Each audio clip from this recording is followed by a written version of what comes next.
Rest one bone on a steel table under a cold lamp. It is a thigh bone, a femur, and it belonged to a Tyrannosaurus rex. Set on its side, it is longer than your whole leg, thick through the shaft as a fence post, heavy in a way that photographs never managed to carry. This was the pillar of the hip. It held up several tons of hunting animal, and it did that job for decades before it ever became stone. Now a fine blade is drawing across it, slowly, patiently. A thin slice lifts away, thinner than a fingernail, thin enough to hold up toward the light and see straight through. Under the lens, that slice stops being rock and becomes a window. The bone glows amber and grey, and running through it, faint and unhurried, are lines. Thin dark bands, crowded close together in some places, spread wide apart in others, curving through the paler tissue like the rings inside a felled tree. Each band marks a pause, a season when the animal slowed, or stopped growing, and then began again. You count them the way you would count tree rings, and the years come back one at a time. These rings say the animal kept growing into its mid-30s, a childhood longer than a great many human lives once were. Think about that slowness for a moment. More than 30 years, written into a single leg. The bone did not simply arrive at its size. It was laid down, layer over layer, the way silt settles on a riverbed or a candle thickens with each slow drip of wax. Somewhere in the innermost bands is the year this animal was small enough to fear the shadows overhead. Somewhere further out is the year when nothing on the whole floodplain could threaten it. All of it is held now inside a wafer you could balance on a fingertip. This is where the argument lives. Not in the teeth, not in the claws. Here, in the quiet interior of the bone. And this particular animal walked a real place at a real time. Its kind hunted the floodplains of western North America somewhere between roughly 68 and 66 million years ago, in the last few breaths of the age of dinosaurs. Rivers braided across warm lowlands. Ferns and flowering plants crowded the banks. The bones came out of rock we now call the Hell Creek Formation, grey badland stone that gives up its giants slowly. That is the setting. Hold it lightly. You do not need to memorize a word of it. So stay here with me for a while. There is nowhere else you need to be tonight. We are going to walk backward into deep time, slowly, and you do not have to hold on to any of it. Let the numbers drift over you like weather passing a window. If your attention wanders, that is exactly right. The bones will keep their secrets whether you are awake or asleep, and the voice will keep going either way. Let your shoulders drop. Take one slow deep breath and let it go. We have a century and a half of quiet quarrel to cross, and all the time in the world to cross it. Now travel back, past the microscopes, past the museums, to the years when people first understood that such animals had ever lived at all. For most of that time, dinosaurs were imagined as lizards, oversized lizards. Reptiles scaled up past all reason, but reptiles all the same. And a reptile, everyone knew, is a cool thing to hold. Not cruel, simply cool to the touch, its warmth borrowed from the world around it. A lizard on a rock is only as warm as the morning has made it. It cannot burn its own fuel to hold an inner fever the way your body does hour after hour asleep or awake. So when the first great bones came up out of the ground, the mind reached for the nearest living creature that resembled them. It found the lizard. It found the crocodile. Picture a crocodile on a mud bank in the heat of the day. It lies almost perfectly still for hours. It waits. When it finally moves, it moves in one explosive rush, and then it goes quiet again, spending most of the day doing almost nothing at all. Because doing nothing is how a cold-blooded body keeps itself alive. Its engine runs mostly on the sun, not on its meals. It can go a long time without eating because it spends so little.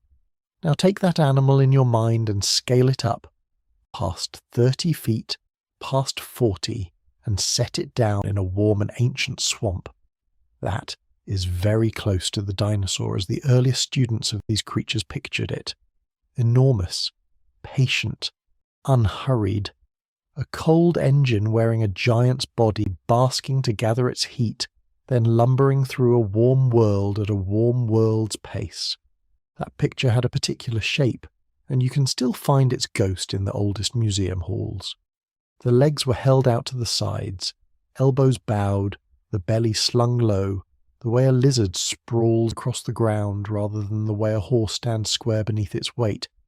The heavy tail was laid down flat on the earth, dragging a long groove behind the animal as it walked, and the body itself was often set half sunk in water.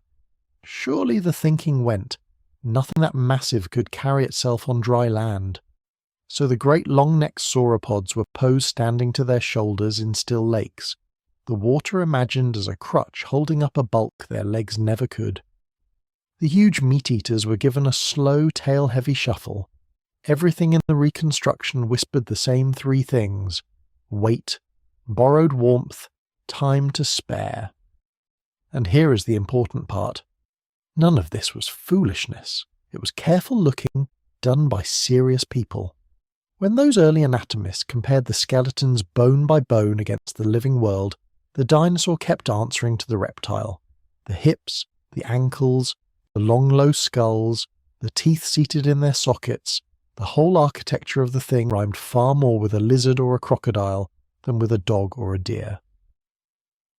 If it is built like a reptile, the reasoning ran, then it very likely lived like one. It very likely carried a reptile's slow cold engine inside that reptile's frame. The comparison was honest, and for a long time it held, because nothing yet stood up to contradict it. Then there were the rings. The very same faint bands you watched curve through that slice of thigh bone a moment ago, cut open the leg bone of a living lizard or a crocodile, and you find lines just like them. Scientists gave them a plain name, lines of arrested growth, and the name said exactly what they are. Dense, dark, closely packed bands where growth halted, laid down when the cold season came and the animal's borrowed warmth drained back out into the world. A cold-blooded creature grows in fits and stalls. It surges when the sun rides high and food is easy, and it stops when the world cools, and every stall presses another dark ring into the bone. So when those same lines turned up inside dinosaurs, the reading seemed almost too obvious to question.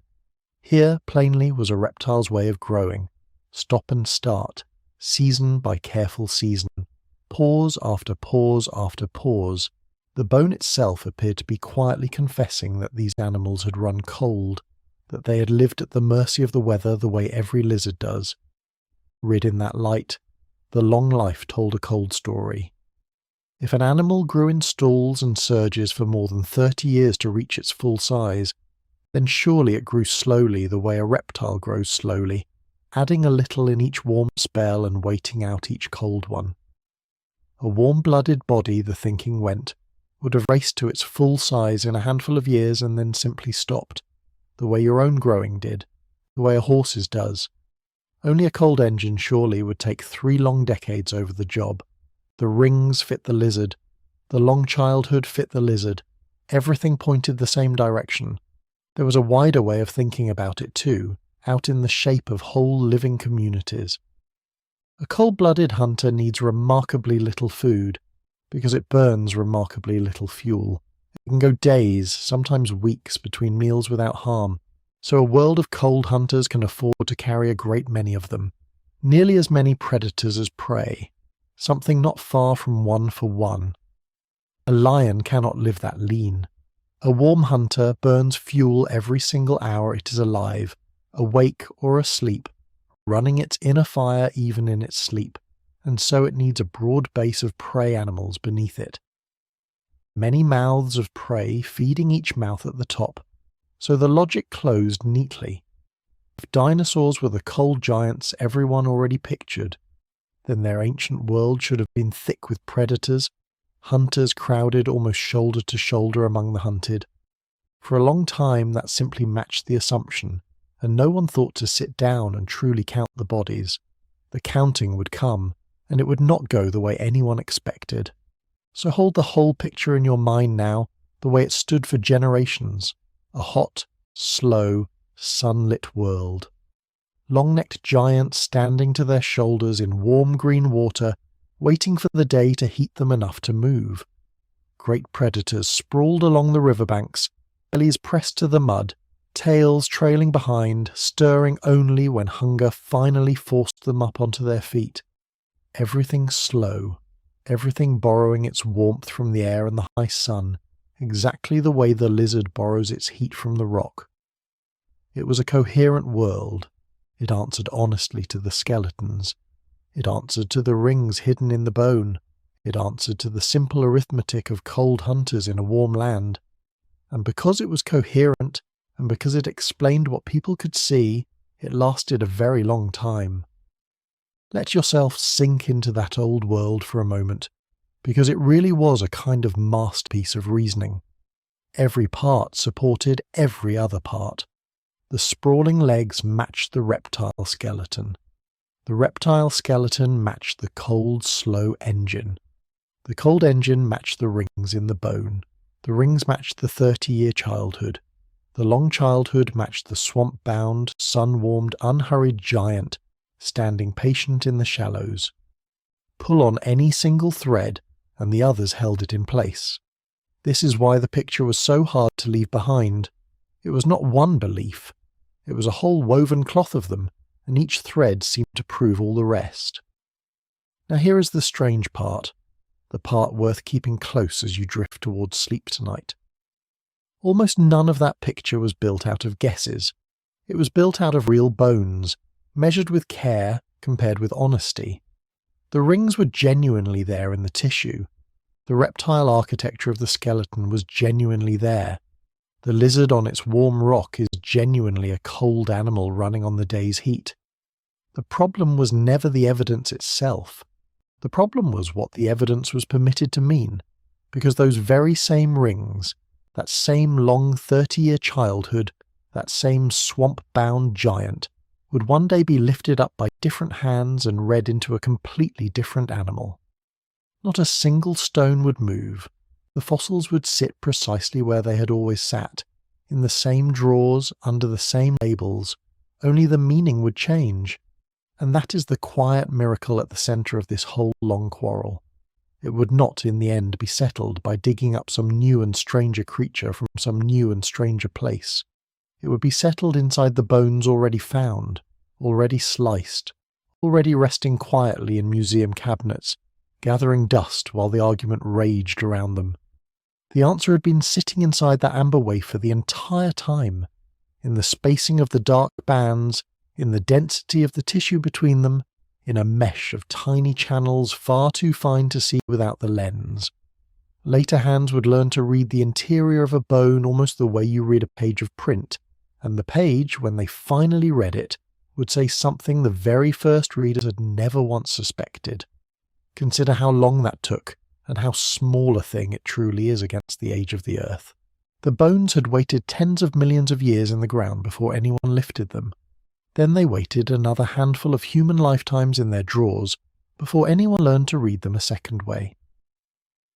Set against the deep calendar of the planet, 100 years of human argument about warm blood and cold blood is a geological instant, a single slow blink. And yet inside that blink, everything we thought we knew about these animals would quietly turn over. The giants would stand up out of the water, the tails would lift off the ground, the slow, cold engine would flicker and begin to look warm. But all of that was still far away in the future. For now, settle back one last time into the old world, the one that felt so solid and so complete. The high sun standing over the swamp, the giants slow and cool in the still warm shallows, the rings in the bone reading to every careful eye that looked at them, exactly like the rings in a lizard's leg. This was not a careless idea, held out of laziness. It was the best reading of the best evidence anyone had, held by serious and thoughtful people for a very long time. Generation after generation learned it and taught it, and passed it forward as plain fact. The dinosaur was a magnificent reptile, and a reptile was a cold and patient thing, warmed only by its world, and that, everyone agreed, was simply how these vanished animals had once lived. Let that settled world be the last thing you picture before we move on. The sprawling posture, the dragging tail, the half-drowned giant in the lake, the cold, slow engine ticking over on nothing but sunlight and the heat of a summer afternoon. It is a peaceful image, in its way. A whole vanished kingdom running gently on borrowed warmth, in no hurry to do anything at all. Rest there a moment. Feel how complete it seems, how little of it appears to be missing, how firmly every part locks against every other part. That completeness is exactly why what came next surprised so many people so deeply. Consider the man bent over a scatter of broken bones in the year 1842, choosing a word that would outlast him by centuries. Richard Owen, an English anatomist with a careful hand and a colder eye, had studied the fragments others carried to him. Great thigh bones, heavy as fence posts, a tooth shaped like a chisel, ribs that curved wide enough to arch over a standing person. He did not have a whole skeleton to work from. He had pieces gathered from quarries and coastal cliffs across the English countryside, and from those pieces he assembled an idea. These were reptiles, he decided, but reptiles of a grander and more terrible order. So he gave them a name, Dinosauria, terrible lizards. That single word did quiet, lasting work. It settled the animals into a shape before anyone had ever seen one whole. Say lizard, and a certain creature rises in the mind on its own.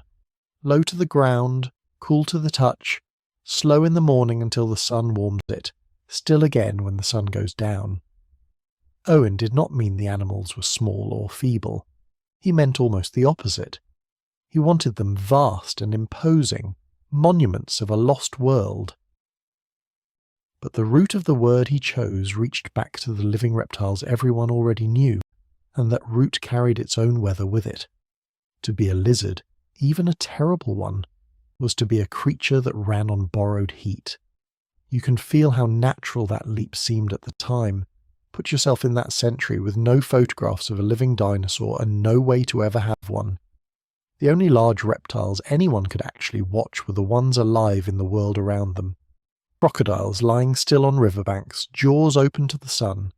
Monitor lizards moving in slow, deliberate arcs across hot stone. Tortoises drawing themselves forward one heavy step at a time. These were the templates. When a naturalist held a fossil bone and tried to imagine the animal that once wore it, he reached for the nearest living thing of a similar kind. And the nearest living things were cold-blooded, sprawling, unhurried. So the reasoning turned in a circle without anyone quite noticing the turn. The fossils were read through the only large reptiles anyone knew. The animals came out looking like large reptiles. And large reptiles in the living world were cold-blooded. Cold-blooded was never really tested against the dinosaurs. It was assumed at the start and then discovered at the end, which is a very different thing. The conclusion had been folded into the question before the question was asked. The first life-size reconstructions gave that assumption a body you could walk around. When sculptors and anatomists finally tried to build these creatures at full scale, they built them low and massive. Legs splayed outward from the body the way a lizard's do, holding the belly close to the ground. Great columnar limbs bearing tremendous weight. Long tails that trailed behind and dragged in the dirt, leaving a furrow. The animals squatted low and heavy over the earth, like boulders half sunk in warm mud. That was the silhouette the age agreed upon. Not a runner, not a leper. A slow, cold engine of an animal, hauling its bulk across the landscape and pausing often to rest. Some of them were placed knee-deep in swamps, and that choice tells you something too. The largest dinosaurs seemed almost too big to hold themselves up. Their bones looked heavier than any land animal ought to carry, so the reconstruction gave them water to lean on. A sauropod, in this older picture, stood submerged in a warm lagoon, letting the water buoy a body that would otherwise sink under its own weight, snorkeling for air through nostrils set high on the skull. It was a plodding, half-floating life. Wade a little, feed a little, stand still a great deal. Nothing about it moved with any urgency, and nothing about it needed to. That shape felt inevitable, and it is worth sitting with why. The animals really were enormous. The bones really were heavy. A creature that large, built along reptile lines, would have to be slow, or so it seemed, because a slow, cold-running body was the only kind anyone had ever seen at that scale. The picture was not lazy. It was the honest best guess of careful people working with the pieces they had. They simply had no living warm-blooded giant to compare against. The biggest animals alive on land were elephants, and even an elephant was a fraction of the largest dinosaur's mass. Beyond that, the imagination ran out of models and fell back on the crocodile in the river. There were more specific hooks the era hung its certainty on, and each one seemed to point the same way. The first was the skeleton itself, bone for bone. The comparison to living reptiles held up well enough. The hips, the ankles, the long tail, the jaw all rhymed with lizard and crocodile anatomy far more than with the anatomy of any mammal or bird. If it was built like a reptile, the thinking went, surely it lived like one. The second hook was posture. Those early mounts sprawled because sprawling was what large reptiles did. A crocodile's legs come off the sides of its body, and it walks with a low, swaying gait, belly near the ground. Read into the dinosaurs, that stance carried its own quiet argument about metabolism. A sprawling animal is a waiting animal. It cannot hold that posture and run for long because the sideways push of the limbs works against the body with every stride. Sprawl said patience. Sprawl said ambush and rest, not pursuit. Sprawl said an animal that spent most of its hours holding still. The third hook was hidden inside the bone, and it was the subtlest of the three. When the dinosaur bones were cut and thinned and held to the light, some of them revealed fine dark bands running through the tissue. Lines of arrested growth they came to be called. Dense, close-set rings marking seasons when the animal stopped growing and then started again. You will find those same rings in living reptiles and amphibians, laid down as the animal slows through a cold or lean stretch and waits for better conditions. So when the rings turned up in dinosaur bone, they were read the same way. Here was proof, it seemed, written in the bone itself. The animal grew in fits and pauses, stalling and resuming, exactly the pattern of a cold-blooded creature at the mercy of its climate. The rings looked like the reptile's slow heartbeat made permanent, a season of stillness recorded layer by layer. 3 hooks, and each one felt solid on its own. Reptile bones, reptile posture, reptile growth rings. Together they closed the case. What almost no one asked, because there was no obvious reason to ask it, was whether all 3 might be read another way, whether a bone could look like a reptile's and belong to something that ran hot, whether growth rings might mean far less than they seemed. Those questions were still decades off, waiting for someone to notice the loop in the reasoning. And so the image hardened. It did not stay a guess. Over years and then generations it became the plain background truth, the thing every schoolchild learned and every museum hall confirmed. The great terrible lizards were slow. They were cold. They dragged their tails and stood in swamps and moved through their world at the unhurried pace of an animal that borrowed its warmth from the sun. Painting after painting showed them that way. Model after model repeated the posture. Each repetition made the next one feel more certain, until the picture stopped feeling like anyone's interpretation at all and started feeling like a simple description of how things had been. It is a strange thing to watch happen, this setting of a shape. An idea that began as one anatomist's careful reading of broken bones spread outward and downward until it filled the whole culture's mind. An idea set as hard as plaster, poured into a mould and left to cure for a century. And plaster, once it cures, holds whatever form the mould first gave it. The mould here was the living reptile. The form was slow and cold and low. You should understand how much would eventually have to be undrawn. Not one detail, but the whole standing figure, The dragging tail would have to be lifted clear of the ground. The sprawling legs would have to be pulled in beneath the body. The swamp would have to be drained and the animal set on dry land, upright, balanced, capable of speed. Even the growth rings in the bone would have to be looked at again with fresh and doubting eyes. The word itself, terrible lizard, would come to feel like a small mistake at the root of everything, a name that quietly told the animals what they were allowed to be. Almost every line of the picture would need erasing and drawing back differently. But that erasing was still far away. For now the animals rested in the shape the age had made for them, heavy and low and cool to an imagined touch, exactly as everyone had long since agreed they must be. The bones lay in their glass cases, cold to look at and colder to think about, and no one expected them to say anything new. For nearly 100 years that was the settled picture, until a young man at Yale looked at the same cold bones and saw something warm. For nearly 100 years that was the settled picture, until a young man at Yale looked at the same cold bones and saw something warm. Picture him first, not at a lectern, but bent over a drawer of Mesozoic bone in a cluttered university room. His name was Robert Bakker, and he was still an undergraduate when the doubt took hold of him. He had come to Yale to study under a quiet, careful paleontologist named John Ostrom. Ostrom spent the 1960s turning the old assumptions over slowly in his hands, the way you might weigh a stone you were no longer sure about.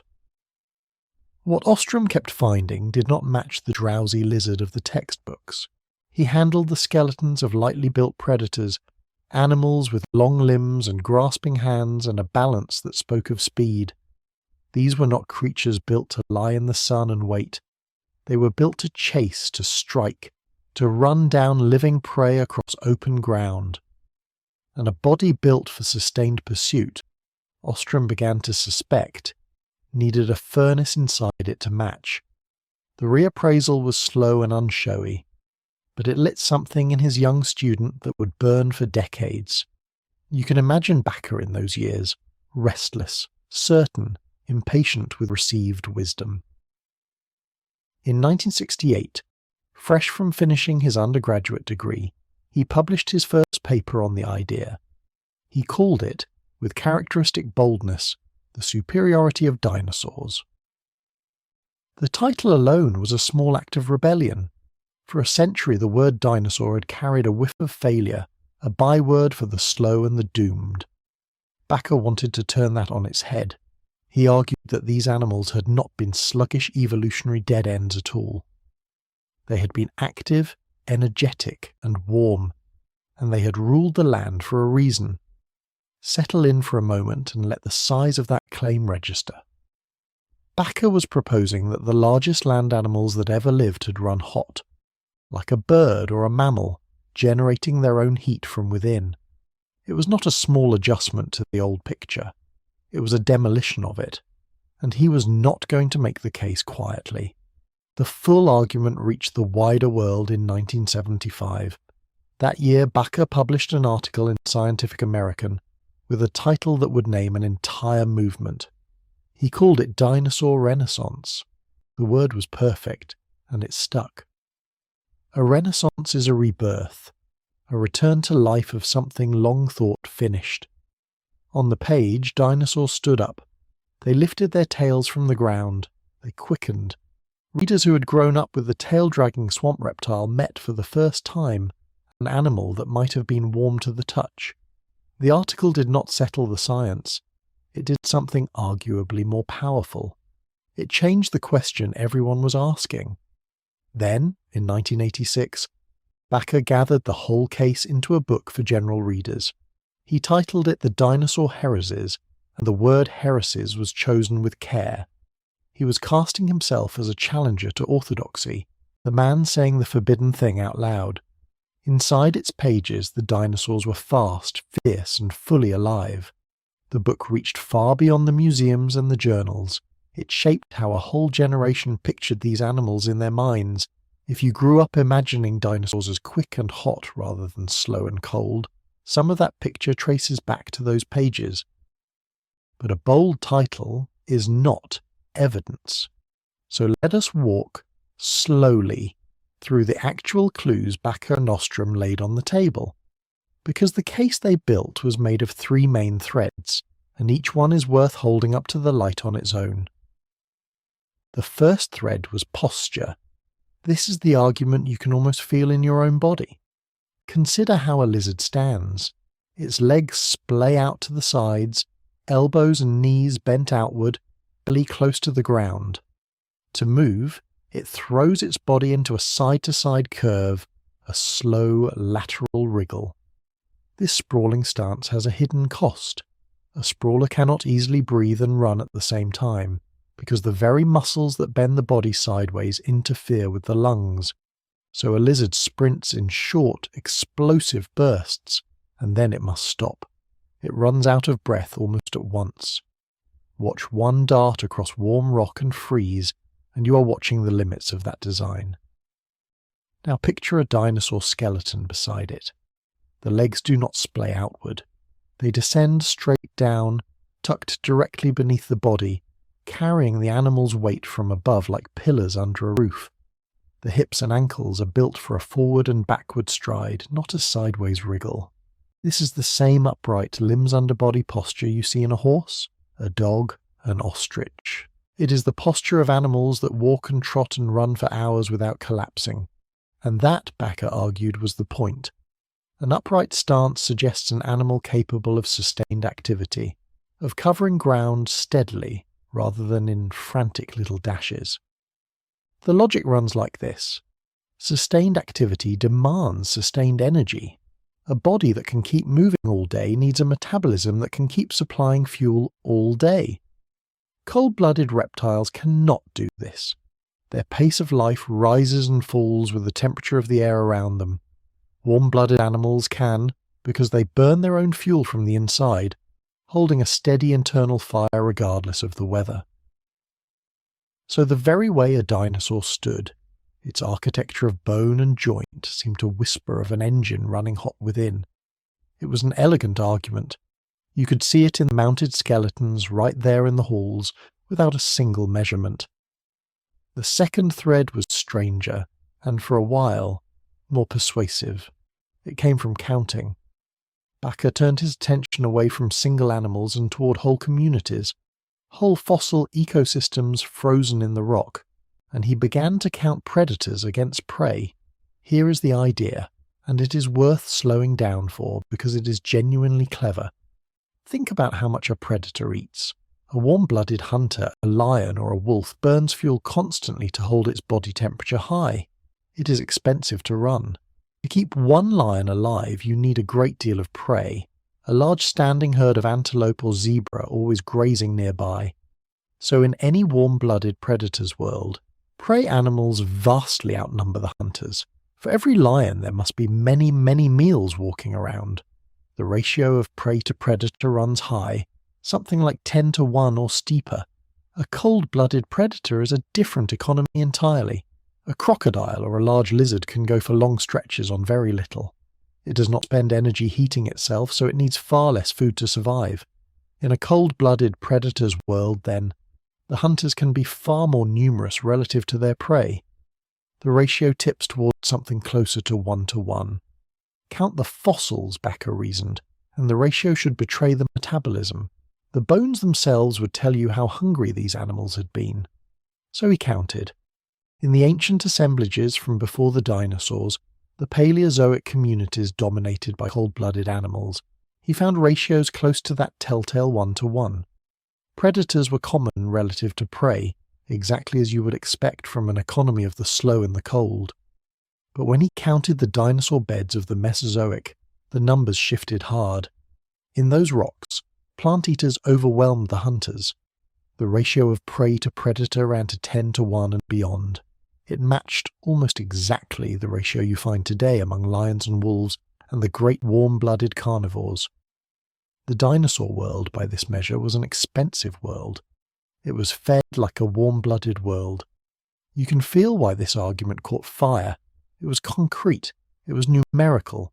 It reached past any single skeleton to the shape of entire living communities. But you should hold it now with a gentle, honest caution, because the science did not leave it standing unchallenged. Later paleontologists looked hard at the method and found real problems in it. Counting fossils is not the same as counting living animals. The rock record is a broken partial thing.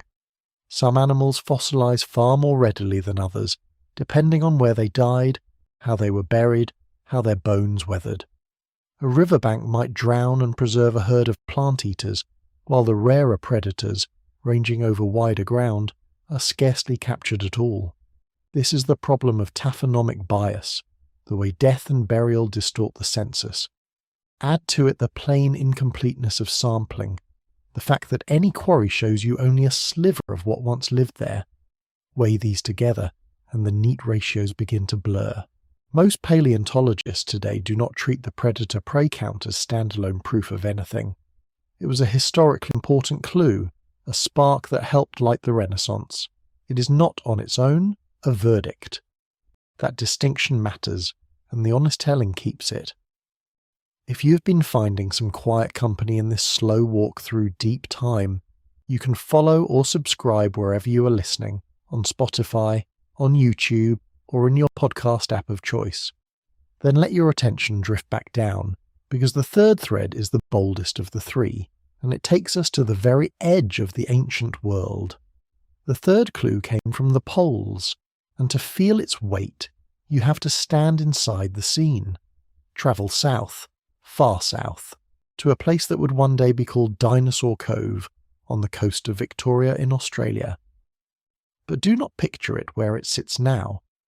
In the early Cretaceous, roughly 110 to 118 million years ago, this land lay far nearer the bottom of the world. It sat inside the Antarctic Circle, and that single fact should stop you, because it means these animals lived through the polar winter, through weeks and months of unbroken darkness when the sun never once cleared the horizon. Now, you must be careful with what you imagine, because the honest picture is stranger than either extreme. This was not the frozen Antarctica of today. The Cretaceous polar climate ran markedly warmer than the modern poles. There was no ice sheet here, no white desert. The forest floor grew ferns and conifers, green things rooted in real soil. But warmer than today does not mean warm. The estimated seasonal temperatures ran between about 21 and 50 degrees Fahrenheit. Cold enough for frost, cold enough to bite, and nothing could soften the darkness. For long stretches of each year, this green forest stood in near total night, lit only by starlight and the faint shifting glow of the polar sky. Imagine standing among those ferns in the black cold, your breath fogging, the trees fading into shadow around you, and no dawn coming for weeks. Something lived here through all of it. A small plant-eating dinosaur called Leaellynasaura amicographica. A slender bipedal browser, you could have looked almost level in the eye. Its remains carry a haunting detail.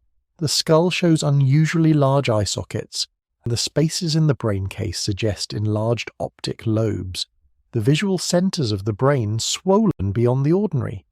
Read plainly, this looks like an animal built to see in very little light. An adaptation, the researchers suggest, for a life spent partly in darkness, finding food and watching for danger under a sky that gave almost nothing back. Picture it moving slowly through the black forest, those wide eyes gathering every scrap of starlight, cropping ferns it could barely see. And here is the question that made polar dinosaurs the boldest clue of all. How did a small animal survive months of cold darkness at the edge of the world? A cold-blooded creature has few good options in such a place. As the temperature drops and the light fails, its inner fire dwindles toward the temperature of the air. It grows sluggish, then torpid.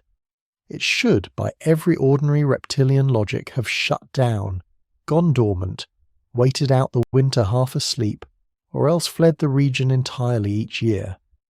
Yet here were dinosaurs, apparently resident, apparently active, in a place that should have defeated a cold-blooded body. To Bakker and those who followed his thinking, that endurance smelled of an inner furnace, of warm blood holding the animal steady while the world went dark and cold around it. You can feel the pull of the argument. An animal that stays active through the polar night seems, almost by definition, to be making its own heat. But hold this clue too, with the same honesty we gave the others, because it does not close the case by itself. There are other ways to survive a hard winter. An animal might have gone dormant through the worst of it, its body ticking over slowly in some sheltered place. It might have migrated, walking north toward the light each year, and returning when the sun came back. The bones alone cannot yet tell us for certain which of these it was, and those large eyes, remember, prove good low-light vision. They do not, on their own, prove a warm metabolism. It remains a matter of active discussion among the people who study these fossils most closely. The polar dinosaurs are a powerful hint. They are not a signed confession. There is one more thread worth pulling here, because it lives in the growth of these polar animals rather than in their eyes. In a bone microstructure laboratory in Victoria, researchers have sliced thin sections from the limb bones of these small southern dinosaurs and compared them against relatives from warmer, lower ground far to the north. In Leaellynasaura, the growth ran fastest in the first 3 years of life, with the skeleton reaching maturity somewhere between 5 and 7 years. The animals grew steadily, on a schedule, laying down bone at a pace that a cold, weather-dependent reptile struggles to match in such a place. It is another quiet layer of the same argument, written in the microscopic grain of the bone. A body growing on a reliable schedule, even at the frozen edge of the world, hints at an inner clock less at the mercy of the sky. Step back now and see what the Renaissance had actually built. In a few short decades, Ostrom's patient reappraisal and Bakker's loud, brilliant advocacy had overturned 100 years of settled thinking. The dinosaurs stood up, they quickened, they ran hot in the imagination of scientists and public alike. The upright posture spoke of stamina. The predator-prey counts spoke of hungry, expensive bodies. The polar survivors spoke of an inner fire burning against the dark, 3 threads woven into one bold and beautiful picture of the warm-blooded dinosaur. And yet, notice what all 3 threads have in common. Each one is an argument from the outside.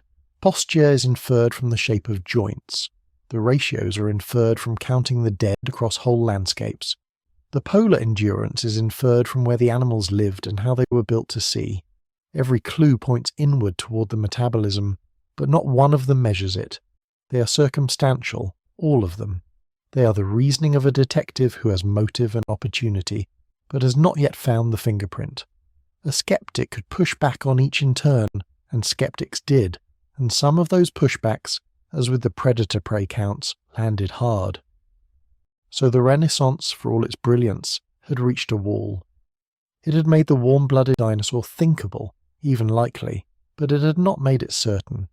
To go further, the science would need to stop reasoning about metabolism from the outside and start reading it directly, from the tissue itself. It would need to slice into the fossils and look at how the bone had actually grown, day by day and year by year, while the animal was alive. The answer was no longer going to come from the shape of a skeleton in a museum hall or from a tally of bones in a quarry. It was going to come from far deeper in, from the microscopic architecture laid down inside a living dinosaur's leg. Now travel south, far south, to a forest where the sun has not climbed above the horizon in weeks. The rock that records this place is called the Umarala Formation. It runs along the coast of Victoria, in southern Australia, at a spot known today as Dinosaur Cove. Set those modern names gently aside. Stand instead in the early Cretaceous, somewhere between 118 and 110 million years ago. Back then, this land had drifted down against the base of the planet. The whole forest lay inside the Antarctic Circle, and that single fact quietly rearranges everything you expect to find here.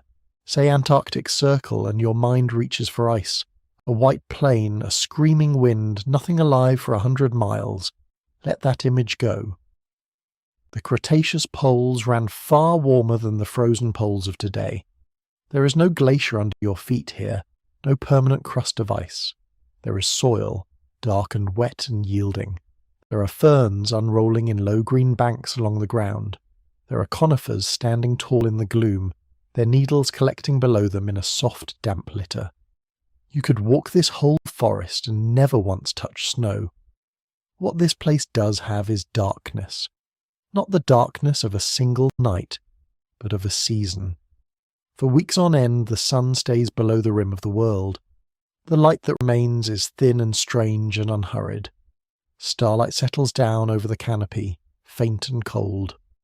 On the clearest nights, a pale glow may ripple across the sky, the high polar shimmer that plays near the bottom of the earth.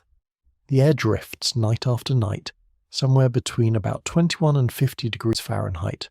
Cool, but not killing. Damp, close, and very, very quiet. The smell of the place is green and mineral at once. Wet fern, crushed needle, the faint rot of last season's fallen leaves working slowly back into the soil. Sound carries oddly in the cold, a dripping branch, the creak of a trunk shifting its weight, and under all of it a silence so deep it seems to press against your ears. This is a forest without a dawn chorus because there is no dawn to answer. Into this hush moves a small animal.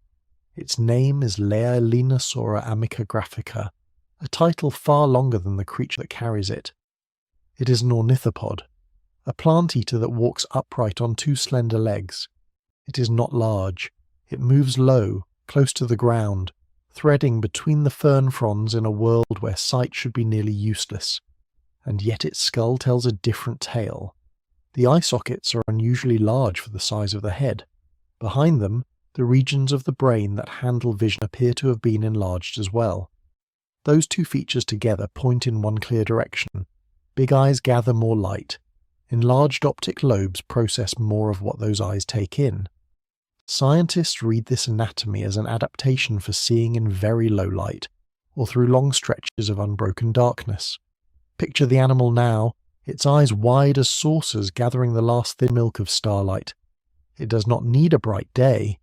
It needs only the faint silver that filters down between the conifers. In this forest, that may have been enough to find food and to watch for anything that might be watching back, so follow it for a while. It steps between the ferns, each footfall soft on the needle litter. Its head lowers, and it crops a mouthful of low greenery. There is no morning to wait for. There is no noon. There is only the slow wheel of stars overhead, marking hours that never brighten toward day. The cold sits on everything like a held breath. Around the small body the polar darkness has settled thick and close, as a wool blanket drawn over the whole forest. It feeds by feel and by that faint light, moving, pausing, lifting its head to listen, then moving again. Watch how careful it is. In near total darkness, a large-eyed animal has an advantage, but not a guarantee of safety. It cannot see far. It sees only what the starlight reaches, a few feet of fern and trunk at a time, so it stops often. It turns its head. Those wide eyes swing across the black spaces between the conifers, gathering every stray photon the sky lets fall. To live here at all is to trust your eyes in conditions that would leave most animals blind. This one seems built precisely for that trust. This animal is young, and it is growing fast. In its first 3 years, the bones lengthen quickly, laying down fresh tissue at a pace you can still read in the fossils long afterward. Then the growth begins to slow. Full skeletal maturity arrives somewhere between 5 and 7 years of age. It is a short life by the measure of the great long-necked giants, a candle rather than a slow-burning log, but it is a life lived in a place few other animals would even attempt. A small body, fast youth, and a forest that goes dark for a season at a stretch. And here the calm question rises. How did such an animal carry itself through the long polar night? One idea is that it stayed active straight through, warm somehow against the cold and the dark, feeding in the gloom on whatever the forest still offered.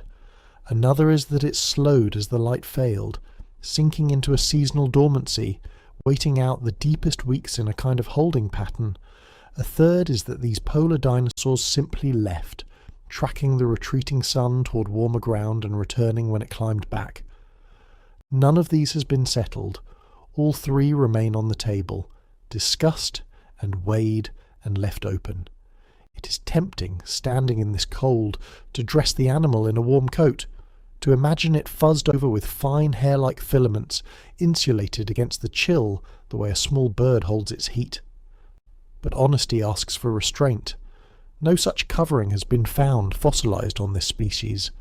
The idea of a filamented Leaellynasaura is a reconstruction, a reasonable guess drawn from its cousins, not a recovered fact. The rock has given up the eye sockets and the growing bones. It has not so far given up the skin, so the coat stays firmly in the realm of maybe, and you should hold it that lightly. Let the scene simply breathe for a moment longer. The forest is dark and mild and dripping. A small creature with enormous eyes threads between the ferns, its breath perhaps faintly visible in the cool air, its footfalls lost in the soft litter. Above the conifers the stars turn without hurry, wheeling through a sky that will not brighten for weeks. There is no sunrise coming, and the animal does not seem to be waiting for one. It has been shaped over long generations to live exactly here, in the near-total dark, at the bottom of the world, awake, or nearly so, while the sun stays gone. Somewhere far off the forest gives one of its small sounds, a branch releasing its held water, a frond springing back where the animal has passed. The little ornithopod lifts its head, holds still, and then bends again to the ferns. Time here is measured not in days but in seasons of light and seasons of dark. And for now the dark holds, patient and complete, and the creature moves through it as though it were the most ordinary thing in the world, which for this animal it was. This is why researchers keep returning to Dinosaur Cove, and why they carry the little bones back to the laboratory bench. A dinosaur that could thrive through months of polar darkness raises a plain and pointed question about its inner warmth. An animal that ran truly cold, wholly dependent on outside heat, would struggle badly through a season this dark and this cool. So the growth rings in these polar bones get set side by side with the bones of dinosaurs from warmer, sunnier ground and compared layer by layer. The very existence of these creatures here, so far south, became one more thread in the long argument over how warm a dinosaur ran. Posture and predator counts could carry the case only so far, and the next answer was waiting, folded inside the bones themselves. Posture and predator counts could carry the case only so far, and the next answer was waiting, folded inside the bones themselves. Picture a thin wafer of fossil bone, cut so slender that light can pass straight through it. It came from the thigh of a Tyrannosaurus rex, sliced from the femur, then ground down by patient hands, thinner and thinner until the stone stopped behaving like stone, until it became a window. Set it under a microscope and shine polarized light through it, light tuned so the mineral crystals glow and separate. What you see is not blank grey. It is a weave, a pattern laid down while the animal still breathed. Lean closer to that weave. It is a dense mesh of tiny canals, thousands upon thousands, threading through the bone in every direction. Each one once held a blood vessel. In life, this thigh bone was not dry or quiet. It was warm, wet, and crowded, laced with plumbing that carried blood deep into the growing tissue. Paleontologists call this texture fibrolamellar bone. The name is a mouthful. The meaning is plain. This is bone built in a hurry. Now hold that image beside a different one. Take the thigh bone of a living crocodile or monitor lizard and cut it the same way. The tissue you find is smoother, calmer, more uniform. Fewer canals run through it, and the blood supply is thinner. The bone was laid down slowly in patient thin layers over long seasons.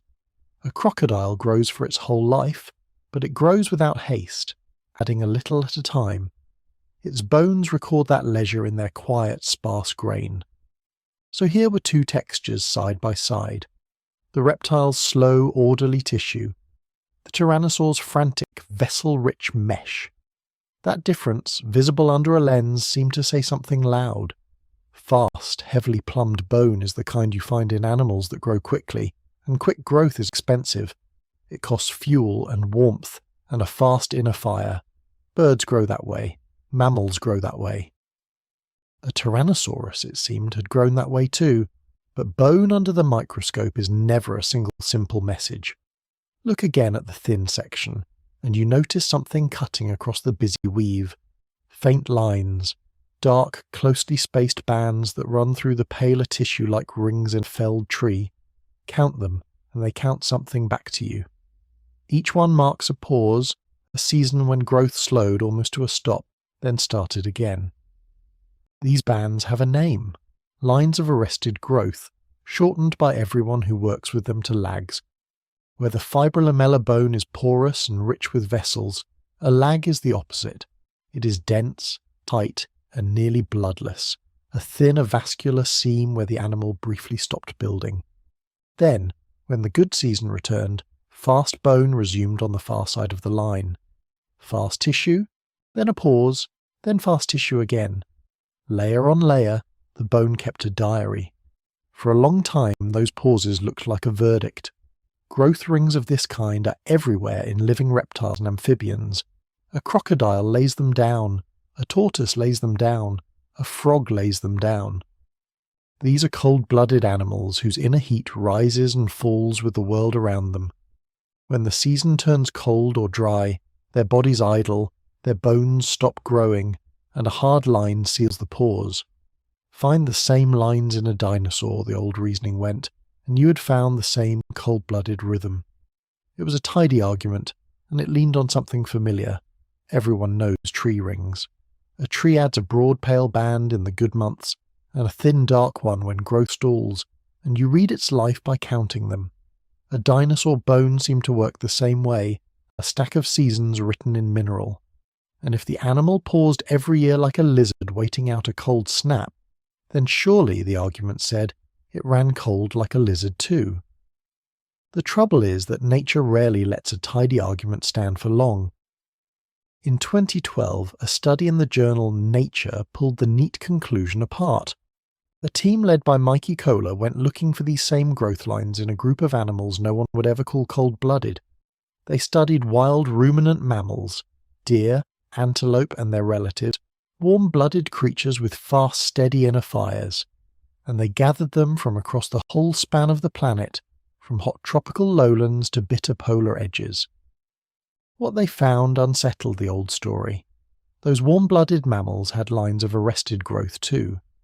Deep, clear ones. The animals in harsh seasonal climates, where winter starved the land, laid down their pauses just as plainly as any reptile. A red deer in a cold northern range stops growing in winter because there is nothing to eat, and warmth alone will not build bone out of empty grass. Its bones seal that lean season with a line, and no amount of warm blood erases it. The lesson was quiet but heavy. A growth ring does not mark cold blood. It marks a pause, and pauses happen to almost every large animal that lives through real seasons, warm or cold. Food thins, winter closes in, drought bakes the plain. The body slows to ride it out, whatever fire burns inside. So the mere presence of lags in a dinosaur bone proved far less than a century of scientists had assumed. The rings were real. Their meaning had been oversold.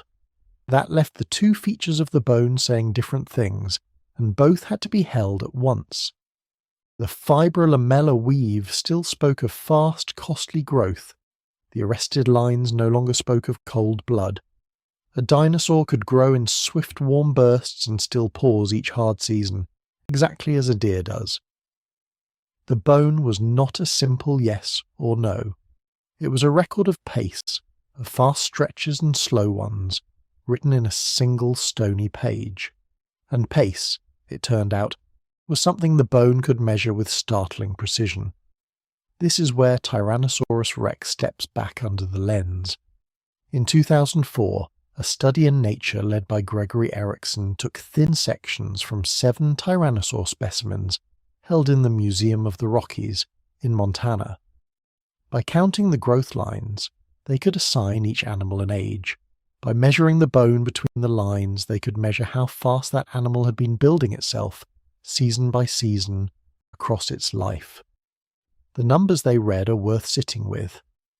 In the active growing years, from juvenile through the long subadult stretch, the Tyrannosaur laid down bone at a rate of roughly 25 to 100 microns a day. A micron is tiny, far too small to see. 100 microns is about the width of a single human hair, so at full tilt a young Tyrannosaurus added close to a hair's width of fresh bone across the surface of its long bones every single day, and it did that for years without stopping. Let that scene form in your mind. A young Tyrannosaur moving through a warm Cretaceous floodplain 66 million years ago, ferns and cypress at the water's edge, the air thick and green. The animal is eating almost constantly, and it is changing week to week. Its legs lengthen. Its skull deepens. Its weight climbs hard season upon season through the fastest stretch of its teens. You could almost watch it grow, the way you can almost watch a summer field rise. The bone diary of that surge is the crowded, vessel-rich weave under the microscope. Then the pace eased. In the oldest, largest individuals, the outer layer of the bone tells a slower tale. There, in the final rind of the cortex, the growth rate falls below 10 microns a day. Thinner than a fraction of a hair, the animal nearly finished building. The lines crowd close together near the surface, the way tree rings bunch at the outer bark of an old trunk. That crowding is the signature of an animal reaching its full size, its frantic growth spent, settling into the long plateau of adulthood. For a while, that fast climb was the whole headline. Here was a giant predator that shot up like a warm-blooded animal, packing on bulk at a rate no sluggish lizard could match. The picture fit the Renaissance mood perfectly. The Tyrannosaur as a hot-driven, fast-burning engine, racing from hatchling to towering hunter in a hurry. Fibrolamellar bone, fast apposition, a growth curve that rocketed upward. The reptile of the old textbooks was gone, and a warm, quick giant stood in its place. But the bones kept being studied, and the picture kept getting more careful. Later work went back to Tyrannosaurus with a larger sample, more individuals, and sharper methods for reading the same tissue. One high-resolution study drew on 17 individuals, a fuller spread of ages than the early work could reach, tracing the growth curve across a much wider run of lives, and the shape that emerged was not quite the steep rocket of the first models. It was longer, more drawn out, more patient. In that revised curve, the Tyrannosaur was still growing well into its mid-30s. The animal did not slam into its full size and stop. It kept adding bone, more and more slowly, until the growth trailed toward a ceiling somewhere near 35 to 40 years of age. That ceiling arrived roughly 15 years later than the earlier fast giant models had suggested. The adolescence of a Tyrannosaurus, in other words, was far longer than the first histology implied. Hold the two portraits side by side because both come from the same bones. In one, the Tyrannosaur is a warm rocket, up and finished in its late teens. In the other, it is a slower grower with a stretched, protracted youth, still filling out its frame into an age when many mammals are already old. Neither picture is fantasy. They are two readings of the same lines and layers, refined as more animals were sliced and counted. Science tightened its own account quietly in the grain of the bone.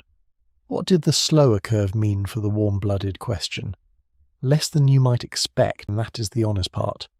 A longer growth span does not drag the animal back toward cold-blooded sloth. Even stretched across 30-odd years, the Tyrannosaur was still building bone far faster and far more steadily than any crocodile of similar size. Its tissue is still the crowded fibrolamellar weave, not the sparse lizard grain. The revision changed the timetable, not the deeper fact that this was an animal built at a pace reptiles do not reach. And Tyrannosaurus was never alone under the microscope. The same tools have been turned on dinosaur after dinosaur, and the readings vary in ways that reward the patience. Consider Dinosaurus, a small plant-eating dinosaur whose bones were studied in fine histological detail, its thin sections revealing both the fast fibrolamellar weave of youth and the clear seasonal lines of arrested growth stacked through its cortex. Small or large, hunter or browser, the bone kept its diary, and each species wrote in a slightly different hand. Some of the most telling pages came from the cold edges of the dinosaur world. In the far south of what is now Victoria, in Australia, small ornithopods once lived at a paleolatitude that placed them inside the Antarctic Circle. One of them was Leaellynasaura, a slight herbivore with unusually large eyes, its home locked in weeks of unbroken winter darkness each year, though the Cretaceous poles ran far warmer than the frozen poles of today. Ferns and conifers still grew there, in a long dim season lit only by starlight. In a laboratory in Victoria, researchers cut thin sections from these polar dinosaur bones and set them beside the bones of relatives from warmer, lower latitudes. They compared the spacing of the growth lines, the width of the fast seasons against the tightness of the pauses. The question was whether a dinosaur living through months of cold darkness slowed harder, or paused longer, than its cousins in the sunlit lowlands. It is the kind of comparison the bones make possible. One thin wafer against another, latitude red in mineral. These polar bones sit at the centre of the debate without settling it. Some read the growth patterns as a sign these little animals stayed active through the dark months, keeping an inner fire lit when the sun was gone for weeks. Others hold that the same bones could belong to animals that slowed, sheltered, or waited out the worst of the season. The tissue records how the animal grew. It does not, on its own, announce whether the creature shivered through the dark or burned warm against it. That gap is where honesty has to enter, because this is the quiet limit the microscope keeps running into. Bone histology is one of the most powerful tools paleontology owns. It can hand you an animal's age, its growth rate almost day by day, the timing of its adolescence, the seasons it thrived and the seasons it starved. It can tell fast growers from slow ones with real confidence, and it can catch a scientist's earlier story being too simple and correct it. From a slab of stone thinner than a page, it reconstructs the whole tempo of a life. And yet, the one number everyone truly hungered for stays just out of reach. Growth rate is a strong clue to metabolism, but it is a clue, not the thing itself. A fast grower probably ran a warmer, quicker inner fire, but probably is not proof, and the modelled leap from bone speed to body heat carries real uncertainty. Two animals can grow at similar rates for different reasons. The bone measures how quickly the body was built. It does not measure how warm that body was while the building went on. So the histologist could stand over their microscopes, counting lines, measuring the width of good seasons, dating an animal to the year of its death, and still not read the temperature of the blood that once ran through all those tiny canals. The plumbing was there in the stone, the pace was there, the pauses were there, the heat had drained away with the flesh, 66 million years gone, leaving only the scaffold it once warmed. Consider how a single slice of that record actually gets read. It begins not with a whole skeleton, but with a fragment, usually a piece of a leg bone, a femur or a tibia. Those weight-bearing bones lay down the clearest annual record, so a paleontologist chooses one of them, and chooses carefully. The fragment is small, often no larger than a thumb.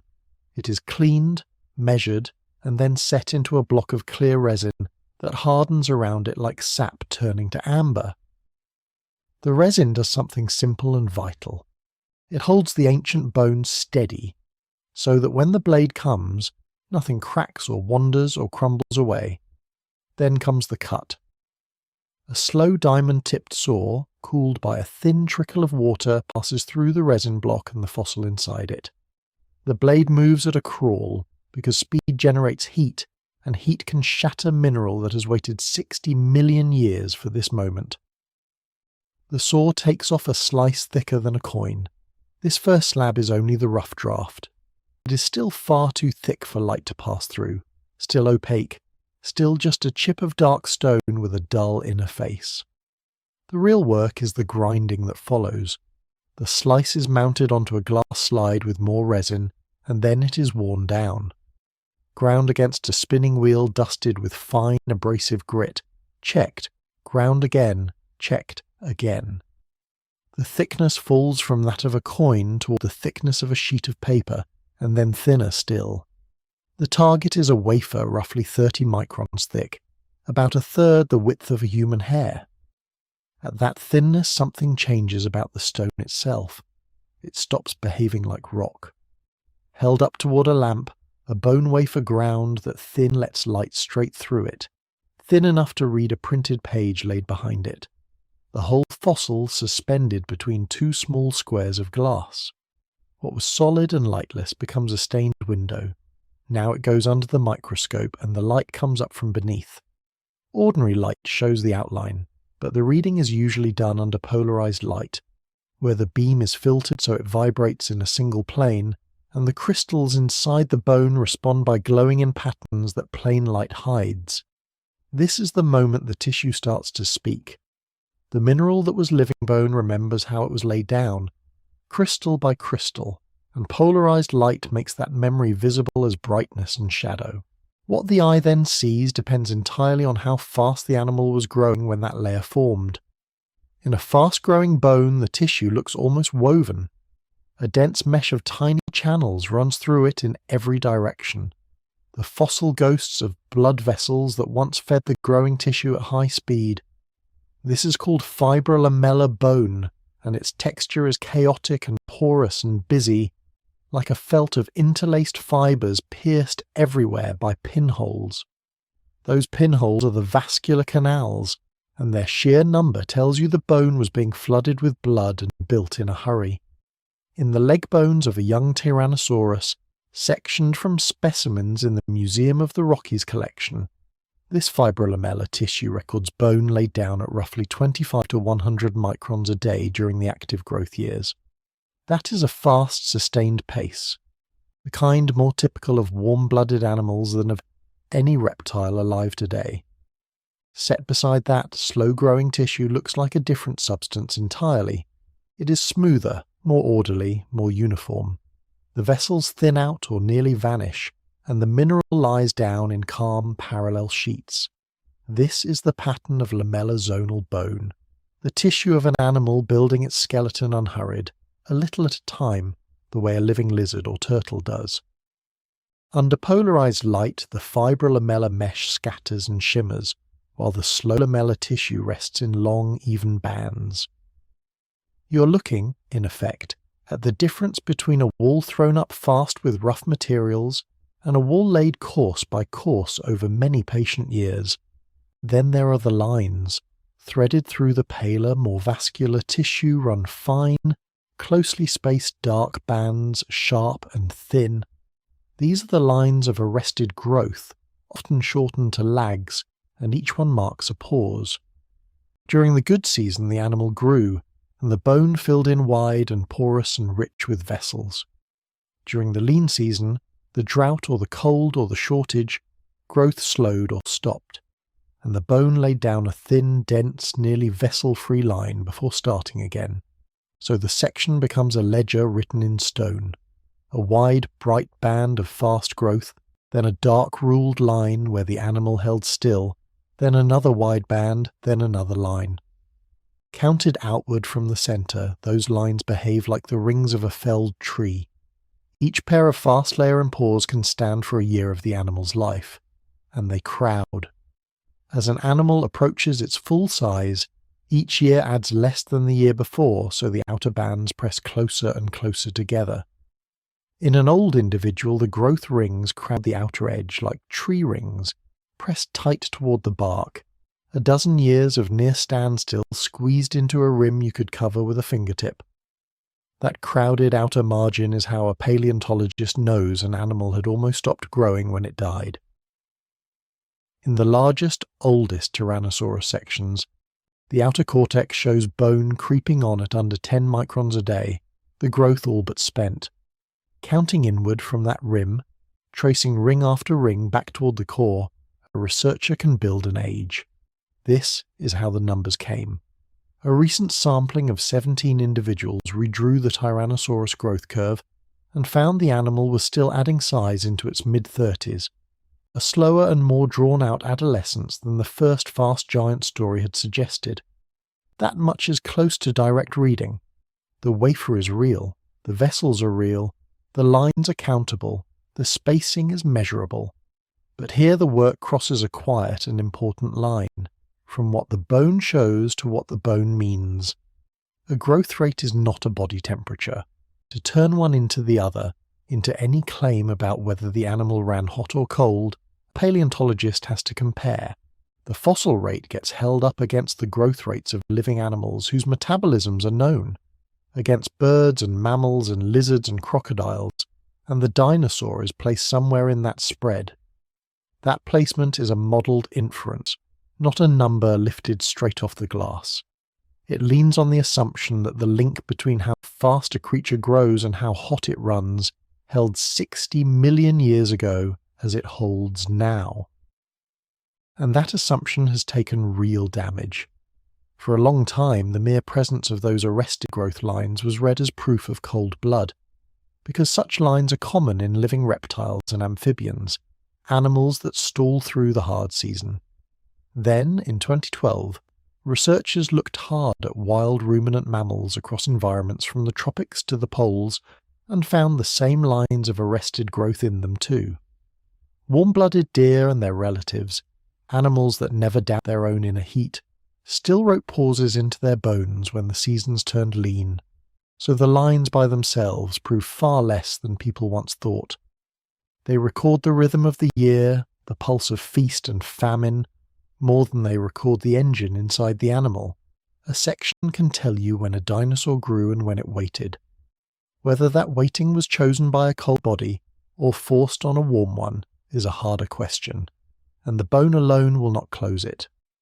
This is why the reading is done comparatively and cautiously, one tissue type weighed against another, one animal's rings measured against another's. In a laboratory in Victoria, Australia, researchers set the bone microstructure of small polar dinosaurs beside that of relatives from warmer lower latitudes, watching how the growth ring spacing differed between a life lived in months of winter darkness and a life lived under a steadier sun. The comparison is the method. A single slice in isolation says little. A slice read against a whole shelf of other slices, fossil and living, starts to say something. There is one more cost to weigh, and it is not small.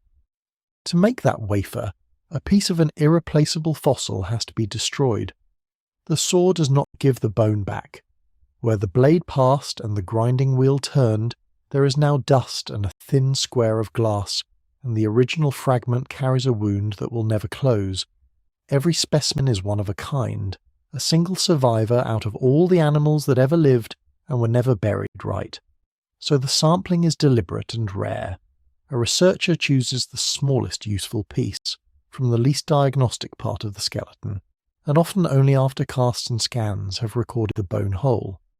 The decision to cut is made slowly, because it can only be made once. What is gained is a window no other method opens. What is spent is a piece of the only copy that exists. So the section on the stage, glowing under polarized light, held between its two panes of glass, gives up a great deal. It gives up the animal's pace, its seasons, its years, the long arc from fast youth to spent old age, all of it read in woven tissue and crowded rings. It is a rich and patient record, and it earned every hard-won number pulled from it. Yet for all its surrenders, there is a limit fixed in the very nature of what a growth ring is. The bones could tell you how fast a dinosaur grew, but they could not hand you the one number everyone truly wanted, the animal's living temperature. The bones could tell you how fast a dinosaur grew, but they could not hand you the one number everyone truly wanted, the animal's living temperature. Growth rings gave you seasons. Bone texture gave you speed. Neither gave you warmth. For most of the argument's long life, body heat stayed a thing you reasoned toward, never a thing you held in your hand. Then, in a quiet geochemistry laboratory at Caltech, The question changed its shape. Not through a new fossil bed or a taller skeleton, but through a drill bit no wider than the lead inside a pencil. Picture that drill. It hums against something that has waited a very long time to be touched this way. The object under the bit is a single tooth, dark and heavy with mineral, recovered from Tendaguru in southern Tanzania. It belonged to a Brachiosaurus branchi, one of the tallest animals that ever walked on land. The tooth is roughly 150 million years old. It grew, tip to root, inside a living jaw during the late Jurassic, while braided rivers laced a warm coastal plain and long-necked giants stripped the crowns of conifers. Now it sits clamped and still, and a few milligrams of pale powder drift up from where the bit bites in. That powder is the whole experiment. A pinch of it, barely enough to dust a fingertip, is scraped together and sealed away, then carried to a mass spectrometer down the bench. The machine does not care about the shape of the tooth, or the size of the animal, or the arguments that have raged for a century. It cares only about atoms, and about how those atoms are arranged. And in that arrangement, locked into the enamel since the Jurassic, is a signal that behaves like a thermometer that was reading the animal from the inside while it lived. Here is the idea, stated plainly, because it is stranger and simpler than it first sounds. Tooth enamel is built largely from a calcium mineral that also contains carbon and oxygen. Carbon and oxygen each come in more than one weight. There is ordinary light carbon and a slightly heavier version called carbon-13. There is ordinary oxygen and a heavier version called oxygen-18. In any mineral, a few of these heavier atoms are always scattered through the crystal. The question the method asks is not how many heavy atoms are present. It is a subtler question. It asks how often the heavy carbon and the heavy oxygen end up bonded next to each other, clumped together, rather than spread apart. That clumping is what temperature controls. When a mineral forms in a cold place, the heavy isotopes tend to seek each other out and bond together more often, because that arrangement is very slightly more stable. When a mineral forms in a warm place, the extra heat jostles the atoms and breaks up those cosy pairings, so the heavy partners clump together less. The frequency of the pairing, then, is a direct record of the temperature at the moment the crystal grew, and enamel grows inside the living body, bathed in blood at the animal's own core warmth. Measure the clumping, and you're reading, across 150 million years, the temperature of the tissue that made the tooth. That is the quiet marvel of it. Most of what you have heard about dinosaur warmth is inference stacked on inference. Posture suggests activity. Activity suggests appetite. Appetite suggests a furnace burning inside. Bone growth suggests speed, and speed suggests heat. Every step is a reasonable guess, and every step could be wrong. This method skips the ladder. It does not ask what the animal probably felt like. It asks the mineral what temperature it formed at, and the mineral answers with a number. The technique is called clumped isotope thermometry, and in 2011 it was turned for the first time on the teeth of dinosaurs. So the machine ran, and the number came back. For the Brachiosaurus from Tendaguru, the reading was about 100.8 degrees Fahrenheit at the core, roughly 38 degrees on the Celsius scale the chemists used. Sit with that figure for a moment. Your own body, right now, holds close to 98.6 degrees Fahrenheit. The great long-necked giant, an animal that may have stretched 75 feet from nose to tail and weighed on the order of 80,000 pounds, was carrying a core temperature within a couple of degrees of the warmth in your own chest as you lie there listening. It was not a single lucky tooth either. The study drew on 11 teeth in all, gathered from 3 widely separated places. Some came from Tendaguru in Tanzania, others came from the Morrison Rocks of Wyoming and Oklahoma, half a world away, where a different sauropod called Camarasaurus once browsed the same kind of fern and cycad flats. Camarasaurus was smaller than Brachiosaurus, though smaller here is a soft word, since it still ran perhaps 65 feet long and weighed in the tens of thousands of pounds. Its teeth gave a reading a little cooler, about 96 degrees Fahrenheit, near 36 on the Celsius scale. Cooler than the giant, but still squarely in the range you would call warm, still close to the resting temperature of a large mammal, and the readings were tight. The method carried an accuracy of roughly 2 degrees Celsius, which is something like 3 or 4 degrees Fahrenheit either way. That is not a vague gesture toward warmth. That is a measurement with real edges, precise enough to tell a warm-blooded range from a cool one, precise enough to separate the giant from the merely huge. For the first time, the debate had a physical number pulled straight from the body of a dinosaur, not modelled, not reasoned, but measured. 100 years of argument, and here at last was a reading on the glass. Let that settle over you, slow and easy, the way a fact settles when there is nothing you must do with it. An animal the size of a blue whale stood up on legs and walking under a Jurassic sun, holding a body temperature almost exactly like the warmth you make yourself in the dark without trying. Two creatures separated by 150 million years and by every difference you can name, meeting at the same quiet number near 100 degrees. It is the kind of fact that ought to be loud, and instead it is simply true, sitting there in the enamel, waiting all this time for a drill the width of a pencil lead to come and ask. If you have felt this slow walk through the bones settling something in you, let it keep you company a while longer. You can follow or subscribe wherever you are listening, on Spotify, on YouTube, or in your podcast app of choice, and the long nights of deep time will find their way back to you. Now let the number lead us gently into its one great complication, because a measurement, however clean, is never quite the end of an argument. Here is the catch, and it is worth stating calmly, because it is easy to hear the number and think the case is closed. The 100 degrees is real. The chemistry is sound. The tooth truly formed at that temperature inside a living Brachiosaurus. What the number does not tell you, all by itself, is where that warmth came from. And that gap, quiet as it is, keeps the whole debate alive. Think about the two ways an animal can end up warm. One way is the mammalian way, the way your own body works.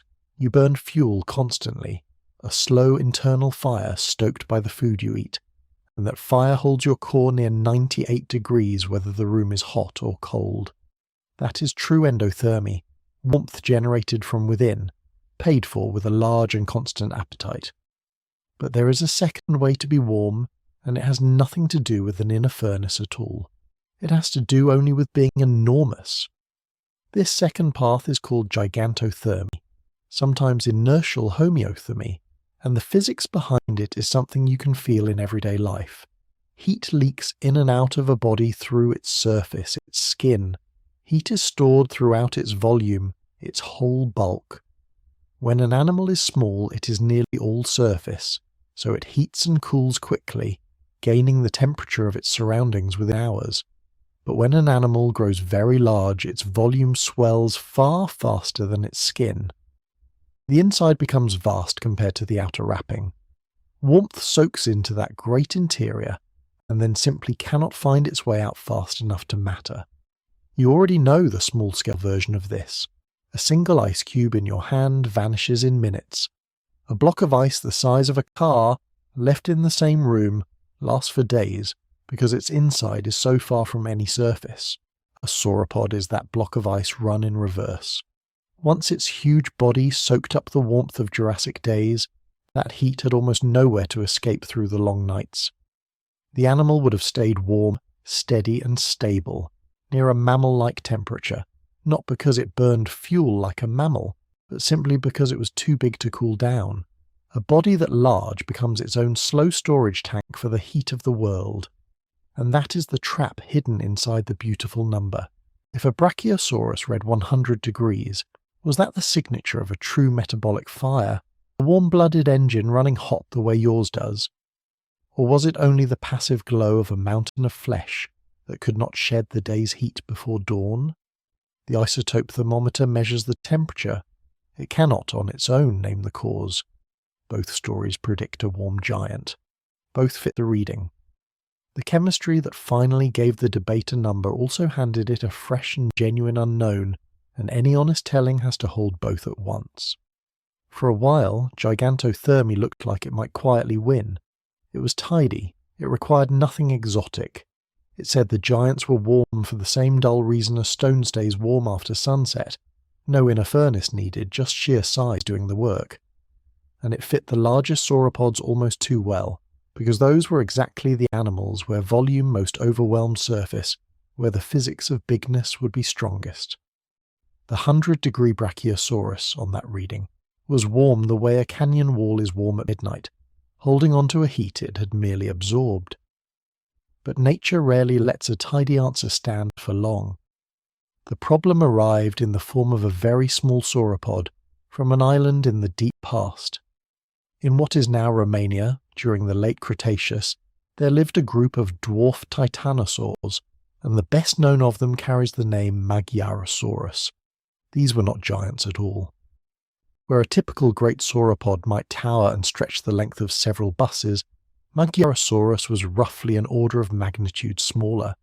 A long-necked plant-eater shrunk down by island life to something you could almost imagine standing beside. Islands do that. Cut off on limited land, with limited food, large lineages often evolve towards smaller bodies over generations, and these dwarfs were the result. Now run the gigantothermy logic on that little animal. If warmth in sauropods came only from being enormous, then a dwarf sauropod, having thrown away its enormousness, should have thrown away its stable warmth along with it. Small body, lots of surface, quick to heat and quick to cool, it should have drifted with the temperature of its surroundings the way a modern reptile does. That is the clean prediction. Shrink the animal, lose the passive furnace. A 2020 study went looking for exactly that signal and found something more troubling. The evidence suggested that these dwarf titanosaurs may have run warm anyway, holding body temperatures broadly in line with their giant relatives, despite having given up the giant size that was supposed to explain the warmth. If that holds, then size alone cannot be the whole story. A small sauropod staying warm is a small sauropod that had to be making some of its own heat, from the inside the way a true endotherm does. The pure gigantothermy explanation, warmth from bulk and nothing more, cannot account for a warm animal that is no longer big. So the number and its complication trade places back and forth, and neither fully wins. The giants might be warm from size, or from metabolism, or from some blend of the two, size holding the heat that an active core helped generate. The dwarfs lean the argument back toward real inner warmth, toward genuine endothermy woven into the sauropod body plan itself, carried even into lineages that shrank. You are left, as you so often are in this story, not with a closed door but with a narrowed one. The teeth proved the warmth beyond doubt. They could not by themselves prove the source of it. And notice, as you lie there, how honest the science is being with you here. It would be easy to take the clean 100-degree reading and declare the dinosaurs warm-blooded and be done. The chemistry certainly earns a headline. But the people who did this work were careful to say what the number did and did not show. It showed a temperature. It did not show a metabolism. The difference sounds small and is not. One is a fact about a mineral. The other is a claim about a living engine, and the mineral alone cannot testify to the engine. That patience, that refusal to overreach, is what separates a measurement from a conclusion. Still, something had shifted, and you can feel it even now. Before this, the warmth of dinosaurs was a thing argued from footprints and rib cages, and the tilt of a thigh bone, always at one remove, always translated. After this, there was a real number, pulled straight from the enamel of a specific animal that ate and breathed and stood tall over a Jurassic floodplain. Brachiosaurus at 100 degrees, Camarasaurus a few degrees cooler, 11 teeth, 3 fossil beds, 2 continents, 1 careful method, and a reading precise to within a few degrees. Whatever the source of the heat itself was no longer in doubt. Let that be the quiet gift of this chapter of the argument. Somewhere in a museum drawer, a dark sauropod tooth still carries, in the arrangement of a few heavy atoms, the exact warmth of a body that died before flowers had fully spread across the earth. It does not care that we took so long to learn how to read it. It simply kept the number safe, the way a sealed room keeps its air until the tools caught up to the question. And when they did, the answer was not the cold, sluggish reptile of the old textbooks. It was something warm, something near your own warmth, something that turns the giants from stone into animals you could imagine radiating heat into the evening air. But a temperature, however precise, is still only one line of evidence, and this argument has never been settled by a single line. The teeth gave a number. Numbers are quiet, abstract things, and the debate had always hungered for something you could see, something written not in isotopes, but in flesh and structure.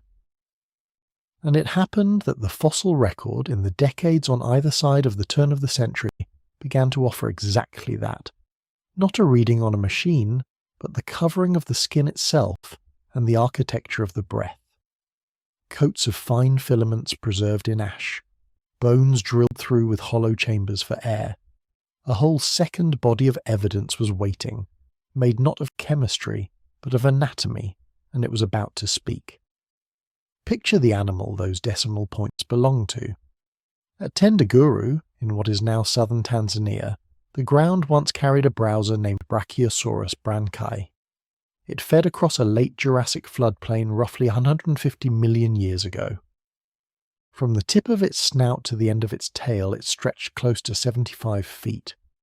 A large individual may have weighed near 88,000 pounds, some 40 tons of muscle, bone, and slow, warm blood. That is the weight of more than a dozen elephants gathered into a single hide. Let that settle in your mind slowly. Most of that enormous animal was built to reach upward. The forelimbs stood taller than the hind limbs, so the whole back sloped up toward the shoulders, like a ramp leaning against the sky. The name Brachiosaurus means arm lizard, for exactly those long front legs. Above the shoulders, the neck began, and the neck is the part worth standing beneath in your imagination, because nothing alive today can quite prepare you for it. Imagine a 4-story climb, vertebra stacked on vertebra, each bone hollowed and lightened by pockets of air. The head at the very top cropped leaves that no other creature in that landscape could reach. It gathered the high crowns of conifers and the soft fronds of tree ferns, feeding a body the size of a small building. To fuel that bulk, it likely spent most of its waking hours eating, stripping greenery hour after hour under a hot Jurassic sun. The world it moved through was a semi-arid floodplain. Braided rivers wandered across it, swelling in the wet season and shrinking in the dry. Conifers, ferns, and cycads held the ground. Seasonal droughts baked the open stretches hard. Into that kind of landscape stepped a second giant, one whose bones would be measured beside the Brachiosaurus, and asked the very same question about warmth.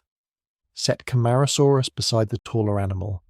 It was smaller, though the word smaller loses meaning at this scale.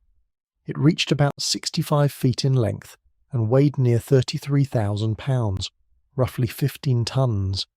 Its bones come mostly from the American West, from the quarries of Wyoming and the red rock of Oklahoma. It browsed the middle and upper levels of the same kind of forest, sharing the canopy with taller relatives rather than fighting them for every branch. Camarasaurus carried a short, deep, boxy skull packed with strong, spoon-shaped teeth. Those teeth could shear through tough, fibrous plants that softer mouths would leave alone. And it was the teeth, more than the towering bones, that held the secret the scientists came looking for. Because a tooth quietly remembers the temperature of the mouth that grew it. That is the strange truth at the heart of this whole measurement. Deep inside tooth enamel, heavy atoms of carbon and oxygen decide how often to bond with each other, and that choice depends on heat. In a warmer body, the heavy atoms clump together less often. In a cooler body, they clump more. When the mineral forms inside the living animal, that ratio is locked into place. Long after the animal is gone, and the flesh, and the forest, the frozen ratio in the enamel still holds the number. So the numbers came out of the machine. For Brachiosaurus branchi, the enamel gave a living body temperature of about 100.8 degrees Fahrenheit. For Camarasaurus, it read a little lower, about 96.3 degrees. Both figures carried an uncertainty of only a few degrees in either direction. Sit for a moment with what that means. An animal weighing as much as a dozen elephants was holding a temperature almost identical to your own. Your resting body sits near 98.6 degrees. Brachiosaurus ran just above that. Camarasaurus ran just below. If you could have walked up to one of these creatures and pressed a palm flat against its flank, you would have felt a warmth as familiar as your own cheek. Not the cool skin of a lizard resting in shade. Not the heat of something feverish or strange. Just warmth, steady and close and oddly ordinary, on a body the size of a house. Consider too that the two animals did not read the same. Brachiosaurus came out a few degrees warmer than Camarasaurus. That small gap is itself a clue, though a quiet one. It might reflect a real difference in how the two giants ran their bodies. It might reflect their different sizes, since the larger animal had more bulk to hold its heat. Or it might sit within the ordinary scatter of the measurement itself. A few degrees, on animals this large, is a difference worth noticing but not yet worth explaining. It is worth knowing how thin the thread of evidence really was. The whole result rested on 11 teeth, 11, gathered from 3 separate localities across 2 continents. Some were drawn from Tendaguru in Tanzania, others came from Wyoming, others still from Oklahoma. From those 11 small fossil crowns, each drilled for only a few milligrams of powder, came a measurement no one had ever taken from a dinosaur before. A body temperature, read directly, from teeth 150 million years old. That is the quiet honesty of this kind of work. A handful of teeth, a careful instrument, and a number reaching back across deep time. No guesswork about how the animals behaved. No imagined scenes of them basking or shivering. Just the chemistry sealed inside the enamel, read straight off the rock, giving up a fact it had kept to itself for 150 million years. Now hold the size of the Brachiosaurus against that gentle number one more time. Think of a blue whale, the largest animal known ever to have lived. Then lift it out of the ocean in your mind and set it down on 4 legs on dry land. That is close to the mass you face when you look at a large Brachiosaurus, a creature the weight of a whale standing upright in a forest, warm to the touch and quietly cropping leaves far above the ground. An animal that tall reshaped the very air around it. Its head moved through a layer of the world no ground dweller ever entered. Its heart had to push blood the full height of that 4-story neck, straight up against the pull of gravity, a task that would defeat almost any body you could sketch. And still, somewhere inside all that towering architecture, the temperature held near 100 degrees, calm and even day after day.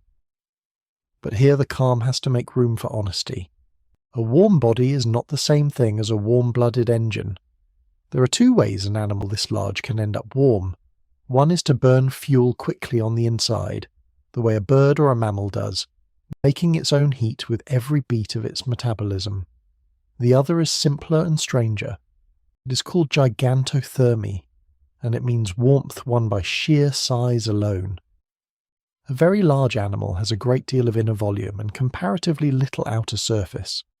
Heat soaks into that huge core through the day and leaks away slowly through the night. Given enough bulk, a body can hold a steady, warm temperature without any fast inner furnace at all, simply because it is far too big to cool down quickly. A body the size of a 2-story house may stay warm the way a thick stone wall stays warm long after the sun has gone. So the measured number, as clean and precise as it was, could not settle the argument on its own. Brachiosaurus at close to 100 degrees might have been a true warm-blooded animal, burning bright from within, or it might have been a slow engine housed in a body so vast that the cold outside never reached the core. Camarasaurus, smaller and a few degrees cooler, sits in the same uncertain light. The isotopes gave the temperature. They did not and could not give the reason. This is not a small technical footnote. It sits at the very centre of the argument. Scientists genuinely disagree about which explanation fits these sauropods best, and the isotope numbers, precise as they are, live at the heart of that disagreement rather than ending it. A single warm temperature can be read two ways, and honest researchers read it both. That is why the question of sauropod warmth stays open, even now with the number resting right there on the page, and that is the strange gift these giants left behind. You can know to within a few degrees how warm a dead animal was 150 million years ago. You can stand in your mind beside a creature the size of a house and feel a heat almost exactly like your own. And you can still not know, for certain, where that heat came from. The tooth had given up everything it could. To go any further, you would have to leave the tooth behind and turn to the rest of the body. A number on a page was one kind of proof, but the body itself, its covering and its lungs, was about to offer another. A number on a page was one kind of proof, but the body itself, its covering and its lungs, was about to offer another. Picture a slab of grey stone, split clean along an ancient lake bed in northeastern China. Along its surface lies a small dinosaur curled the way sleeping things curl, its long tail arcing back toward its spine. And running down that spine, faint but unmistakable, is a dark halo, a soft fringe. Abyss, a shadow of something that once stood up off the skin, pressed into rock and held there for 120 million years. You are looking at Sinosauropteryx, described in 1986 from the Yixian Formation of Liaoning province. It was a small predator, no longer than your outstretched arms, with a coat of short dark filaments. That coat ran across its head, along its neck, over its back, and down the entire length of the tail. Not scales. Not the pebbled, lizard-like hide that had been painted onto dinosaurs for more than a century. A covering. The first confirmed integument of this kind ever found on a dinosaur that was not a bird. Stay with that slab a moment, because it is a hinge in the whole argument, and the rest of this hour turns on it. If you have ever watched a documentary and felt the quiet pull to keep it near, you can let that pull work for you here and simply keep listening. To understand why a little dark fringe mattered so much, you have to remember what fossils usually give up and what they almost never do. Bone survives, teeth survive, shell and claw and the hard armour of the body survive, skin and muscle and feather rot away in days long before mineral can replace them. So for most of the history of this science, no one could say what a dinosaur wore. They could only guess, and the guess for generations was reptile scales, cold and dry to an imagined touch. The lake beds of Liaoning broke that silence.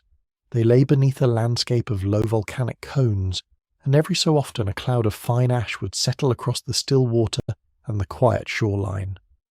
Animals caught in those falls were buried fast, sealed in sediment so fine and so starved of oxygen that decay slowed almost to a stop.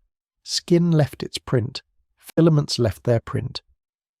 The soft halo you see around Sinosauropteryx is not the feather itself, but its faithful impression, drawn in the rock like breath fogged onto cold glass.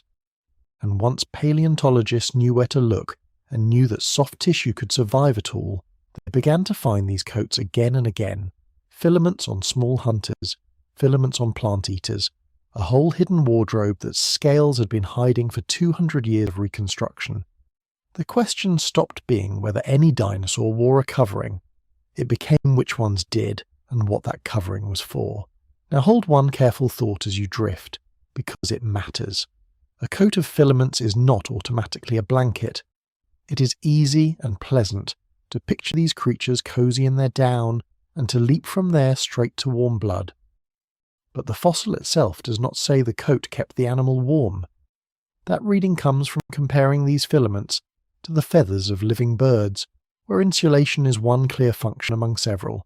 Feathers also signal, they also camouflage, they also shade. The insulation is an inference, drawn by analogy from biology we can still watch, and not a fact the stone confirms on its own. A good listener to this science keeps those two things apart, gently, without forcing them together. Still, insulation only earns its keep when there is heat worth keeping. A cold-blooded animal that takes its warmth from the sun has little use for a coat that blocks the sun out. A body running its own furnace is the one that benefits from holding that warmth against the night. So a coat is not proof of an inner fire, but it is exactly what you would expect to find wrapped around one, and that expectation grew far harder to wave away once the coats turned up on giants. Consider Yutyrannus huali, described from the same Liaoning region. This was no arm-length hunter you could lift. It was a tyrannosauroid, a cousin within the broad tyrant lineage, and it stretched roughly 30 feet from snout to tail tip. Picture a predator about the length of a city bus, several thousand pounds of muscle and appetite, and that animal too preserved a covering of filamentous down across its body. That single fact bent the argument in a way small fuzzy fossils never quite could. There had been a comfortable assumption at work, so quiet no one had bothered to state it. Small animals, people reasoned, lose heat fast because their bodies carry a great deal of surface for very little volume, so of course a little dinosaur might need a coat. But a 30-foot giant has the opposite problem. Its volume is enormous, and its skin by comparison is small, so it should shed heat slowly and struggle to cool down, not to warm up. Why would such an animal wear shaggy down at all? You can feel the assumption cracking. Maybe the down was for display, a shaggy mane on a courting animal.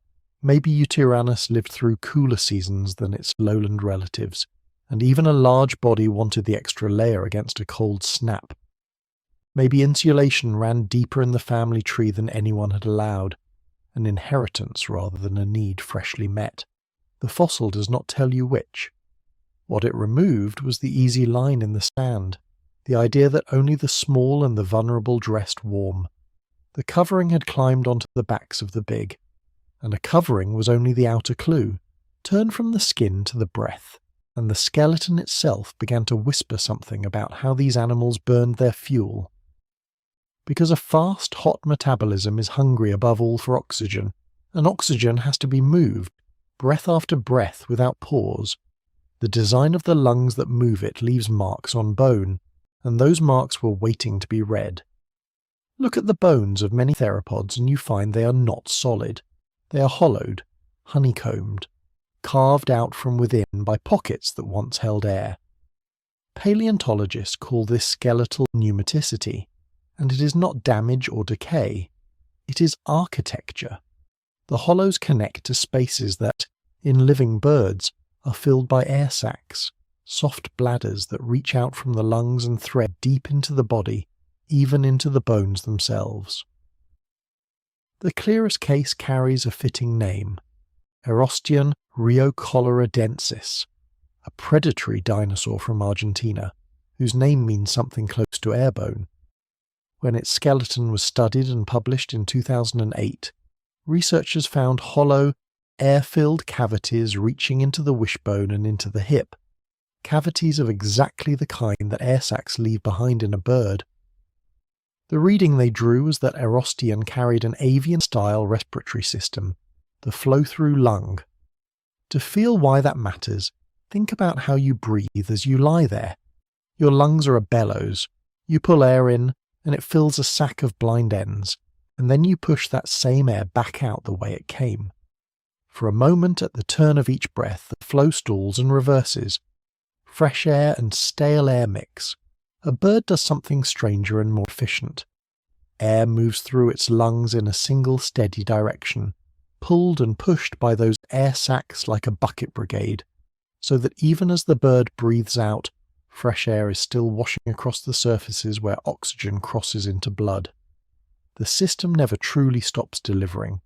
It is one of the finest oxygen pumps that evolution has ever built. An animal that owns a lung like that can supply a fire like that. Sustained, high-output, oxygen-hungry warmth, the kind of engine that does not idle. And the hollows in the bones of Erosteon, and in the bones of many other theropods, suggest that some dinosaurs were running that superior lung tens of millions of years before any bird flew. The breath, like the coat, pointed toward heat. Not proof of it. The same careful line still holds, but one more clue leaning the same way. If the coat and the lungs were quiet, patient clues, the next one arrived with the opposite manner. It came loud, and it came early, and it promised the single most direct look anyone had ever claimed at the inside of a dinosaur. In the year 2000, a specimen from the Hell Creek Rock of South Dakota, a small plant-eating ornithischian nicknamed Willo, was placed inside a scanner, and the team that read those scans announced they had found its heart. Hold the strangeness of that. Not a bone, not a tooth. A heart, the softest and most perishable organ of all, the first thing to vanish when a body fails. Yet there, in the chest cavity of Willo, sat a rounded mass, and when the scans were read, the team described 4 chambers and a single great vessel, a single aorta, leaving it. That arrangement is the arrangement of a bird, and of a mammal, and of you. A heart built for high pressure and high flow, a heart for a fast life. It is not the layout of a typical reptile whose plumbing carries a different doubled path. The claim landed like a thunderclap.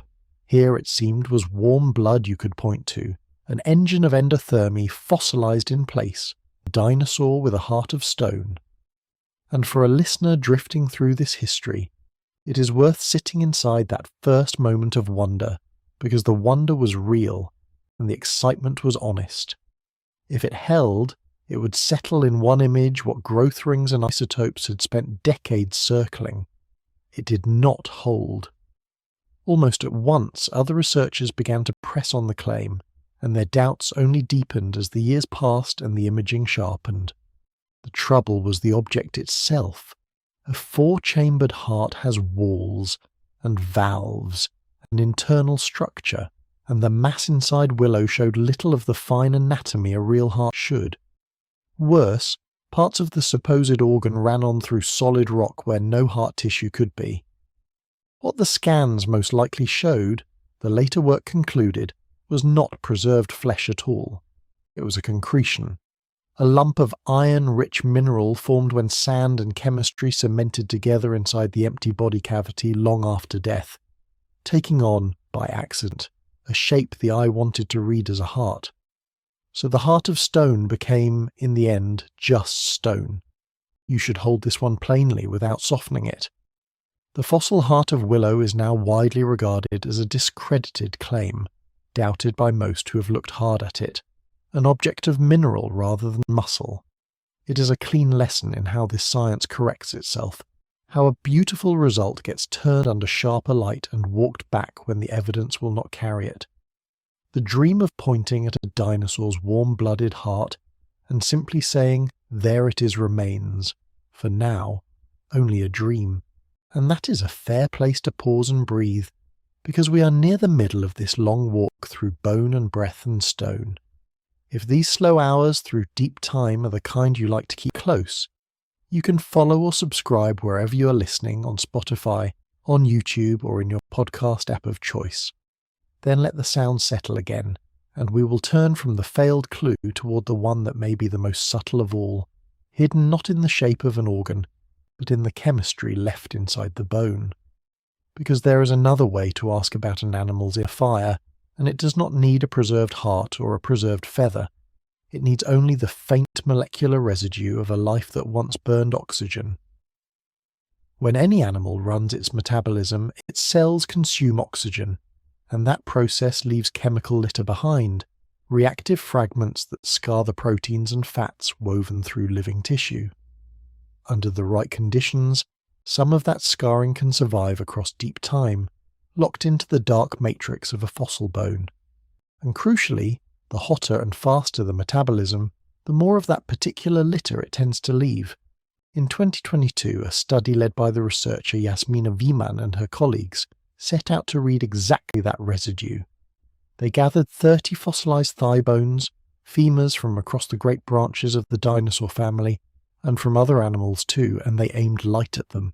Using Raman and infrared spectroscopy, techniques that read how molecules shiver when light strikes them, they searched for a family of compounds called threathers. These are among the byproducts of cellular oxygen metabolism, and the amount of them can serve as a rough dial, a marker for how hard an animal's furnace once ran. The dial gave a remarkable spread of readings, In Tyrannosaurus rex, the signal ran high, bird-like, the mark of a fast and hungry metabolism. In Brachiosaurus, the towering sauropod the size of a house, the signal ran high as well. Across most of the major dinosaur lineages, in fact, the reading came back bird-like, the chemistry of an animal that burned bright. It was, if it held, the broadest direct hint yet that hot blood was not the exception among dinosaurs but close to the rule. And then two names broke the pattern, and they broke it in a way that is genuinely strange. Stegosaurus, the plated browser of the Jurassic floodplains, read low, reptile-like, a cooler, slower signature than its relatives, and Triceratops, the great horned face of the very end of the age of dinosaurs, read low as well. Two heavy, familiar plant-eaters, two of the most recognizable dinosaurs that ever lived, carrying the chemistry not of a bird but of something closer to a lizard warming on a rock. Sit with how odd that is. If the base of the whole dinosaur tree ran hot, and the descendants at the tips of certain branches ran cool, then the arrow did not point in one direction only. It suggests that in some lineages the fire was later turned down, a reversal, that a group could inherit a fast, warm metabolism, and then, over long stretches of time, drift back toward a slower burn, perhaps as body size or diet or the demands of a particular way of living made the costly furnace less worth its fuel. The plated back and the horned face in this reading were not primitive holdouts that never warmed up. They were animals that had warmed up, in their ancestry, and then cooled back down.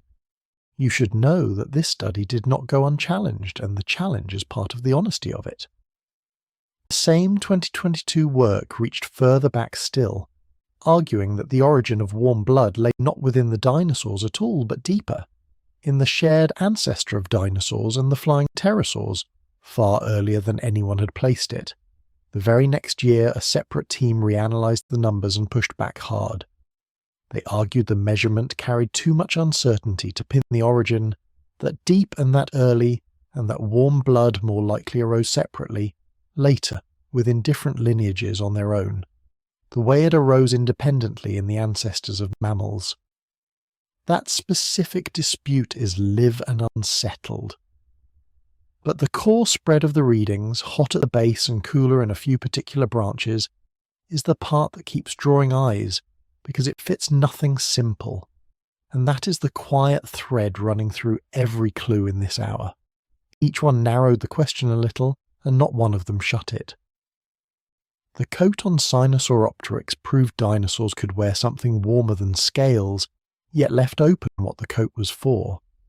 The down on the 30-foot Uterannus broke the rule that only the small-dressed warm, yet display an inheritance still crowded in as alternatives. The hollow bones of Erosteon revealed a superb bird-style lung, an engine fit for high heat, yet a fine lung is a capacity and not a proof of how it was used. The heart of Willo promised everything and delivered a lump of mineral, a warning about wanting an answer too badly. And the chemistry in 30 femurs drew a rich, uneven map, hot here and cool there, a reversal in the plated and the horned, and then split the room over how deep the fire first lit. Notice what none of these clues let you say. Not one of them lets you stand up and declare that dinosaurs, all of them as a single kind, were warm-blooded or cold-blooded. The evidence keeps refusing that neat sentence. Instead, it keeps handing back a picture with texture in it. A group so vast and so long-lived that a single word for their inner heat may simply be the wrong size for the thing. A giant sauropod and a plated Stegosaurus and a shaggy tyrant were separated by tens of millions of years, and by ways of living as different as any animals you could name. Why would one dial setting fit them all? So the body had spoken, in its covering and its breath, and even in the chemistry buried in its bones, and it had spoken more richly than the cold-blooded reptile of the old textbooks, or the fully hot-blooded giant of the early Renaissance. It had described animals with coats and superb lungs and fast-burning chemistry at the base of the tree, and cooler signatures out on certain branches, and a whole gradient in between that no slogan could hold. Let the ash settle again over that quiet Liaoning shoreline, and the small dark fringe on the stone, and the giant that wore the same down. To read a coat pressed into stone, you first have to imagine the shore that made it. Picture a shallow lake in the northeast of what is now China, in the province called Liaoning. The time is the early Cretaceous, a world without grass, without a single flower you would recognize. The water lies flat and dark and nearly without motion. Along its margins, low stands of conifers and ferns hold the bank in place. The air is warm and faintly heavy. Nothing on the surface suggests this is one of the most important places in the whole argument. This is the Yixian Formation, though of course nothing living here carries that name. To the animals, it is only home. A quiet basin of lakes and floodplains, ringed at a distance by low hills. And beyond those hills, out at the far edge of sight, the shapes that make this place what it is. Volcanic cones, smoking faintly, standing over the horizon with a kind of patience. You cannot always see them working. Most days the volcanoes only breathe. A thin grey column leans off one distant peak and drifts sideways on the wind, and the lake takes no notice at all. Insects skate the shallows. A small dinosaur moves along the waterline, unhurried, pressing a line of tracks into the wet silt. The quiet here is a physical thing. A shoreline hush so complete you could feel it settle against the eardrums, the way a still room seems to press gently inward. Then, without any warning the animals could read, the mountains do more than breathe. Somewhere beyond the horizon a cone opens, and the wind carries the result out over the water. It does not arrive as fire or as noise, it arrives as fall. Volcanic ash sifting down, soft and fine as flour over still black water, so light that the first of it seems to hang in the air before it descends. The surface of the lake goes matte where it lands. The conifers hold a grey dusting along every needle. On the shore, the small dinosaur pauses, and the world quietly changes colour around it. This is the mechanism, and it is worth slowing down for. The ash is not a single violent blast. It is a repeated event, a periodic settling that returned to this basin again and again, across long stretches of the early Cretaceous. Each fall coated the water and the land in a layer of fine mineral dust, and each fall carried the same slow consequence for anything caught beneath it. An animal overtaken by ash near the water might be dropped into the lake, or smothered where it stood and later washed in. Either way, its body came to rest in the fine sediment at the bottom, in still water starved of oxygen.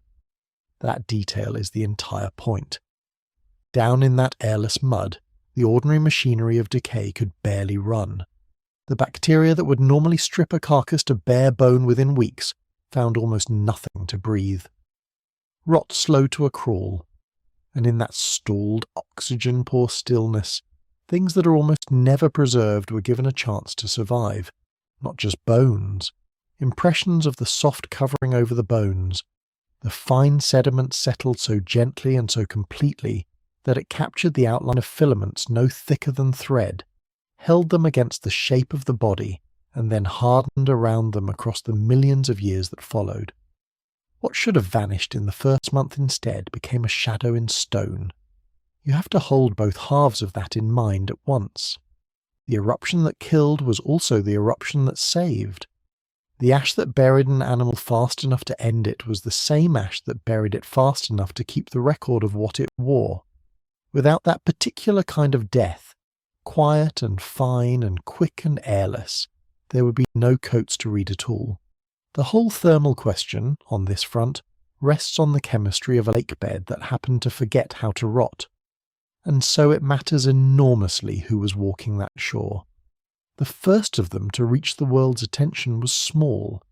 In 1996, a fossil slab from these Liaoning beds was brought to light showing a little theropod with something running the length of its body. Not scales. A dark, fuzzy halo along the head, the neck, the back, and down the length of the tail. This was Sinosauropteryx, and the halo was a coat. A thick, short covering of dark filaments preserved directly in the rock. It was the first confirmed case of this kind of body covering on a dinosaur that was not a bird. For the first time, there was physical proof, pressed flat in stone, that some dinosaurs were not scaly all over. Picture the animal in life along that ash-dusted margin.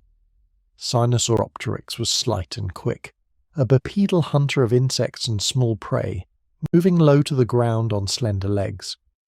Over its body lay that short pelt of filaments, catching the grey light of an overcast, ash-hazed sky.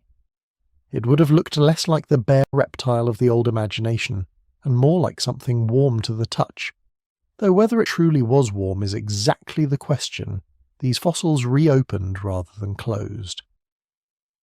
For a while, it was tempting to think this covering belonged only to the small.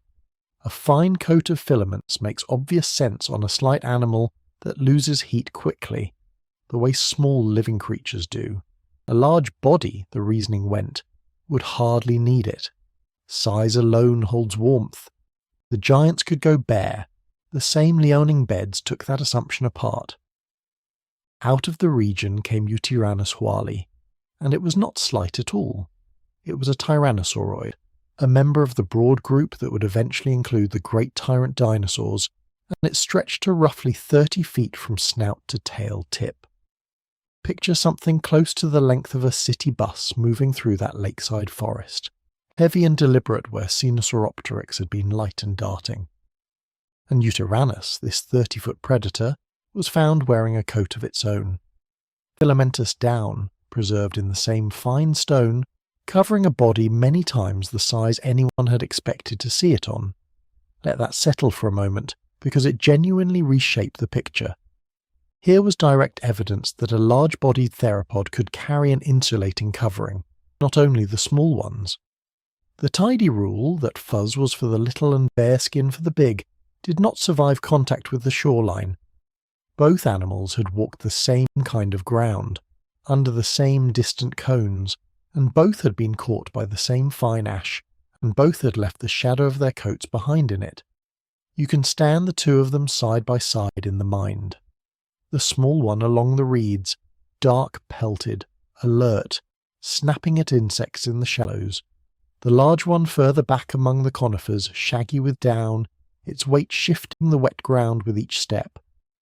And overhead from time to time the soft grey fall drifting down onto the water, and the needles in the backs of both, indifferent to their size, dusting the giant and the small hunter with exactly the same fine flour. Now the difficult part, the part that keeps this place at the centre of the debate rather than settling it. A coat is not a thermometer. The filaments are real, physically present, directly observed in the slabs, no longer a matter of speculation. But what a coat was for is a separate question from the fact of its existence. The most natural reading is insulation. A covering that traps a layer of still air against the body is the classic tool of an animal, generating its own heat and needing to keep it. That reading points hard toward a warmer, faster inner life than an old cold-blooded reptile would have. Yet the fossil itself does not prove that purpose. A coat of filaments can do other work. It can carry colour for display, a signal to rivals or to mates. It can break up an outline for camouflage against a hunter or a prey animal's eye. The insulation reading comes by comparison to the feathers of living birds, and it is a strong comparison, but it is an inference laid over the fossil, not something the stone declares on its own. Honesty about that gap is part of what makes the animals useful rather than decorative. Still, the pull is unmistakable, and you can feel why paleontologists kept returning to this quiet basin. Here were dinosaurs, small and large, that had gone to their deaths wearing something that hugged the body, held warmth against the skin, and behaved far more like the covering of a living warm-blooded animal than like the bare hide the textbooks had drawn for a century. Even hedged with every proper caution, that is a heavy thumb on one side of the scale. So the Liaoning lake beds became a keystone, and it is worth being precise about why. Not because they proved the case outright, they did not, but because they preserved the one kind of evidence almost no other site could hold, the soft covering itself caught by an ash that fell fine enough and fast enough to save what decay usually erases, The distant smoking cones, the still dark water, the grey dust drifting down. These were not the setting for the discovery. They were the reason the discovery could exist. To ask whether a dinosaur ran warm, it helps beyond measure to see what one wore, and only a shoreline that killed and buried in the same soft breath ever let anyone look. What the coat seemed to say was clear enough to change the conversation, and stubborn enough to keep it open. Each new clue narrowed the question without ever quite closing it, and the honest answer was turning out to be stranger than either side had wanted. Each new clue narrowed the question without ever quite closing it, and the honest answer was turning out to be stranger than either side had wanted. Picture the two old camps one last time. On one side stood the cold-blooded reptile, slow and patient, waiting on the sun. On the other stood the hot-blooded runner, burning fuel from the inside like a bird in flight. For most of a century the argument swung between those two poles, and then, slowly, the fossils stopped cooperating with either one, because the closer anyone looked, the less the living world seemed to sort itself into two neat boxes. Think of the animals alive around you now. A leatherback sea turtle, broad as a dining table, holds warmth in its enormous body far better than a small lizard baking on a rock, though both are called cold-blooded. A hummingbird runs so hot it can starve to death in a single cold night. A tuna warms the deep muscle along its spine while its skin stays cool as the sea. Physiology is not a switch.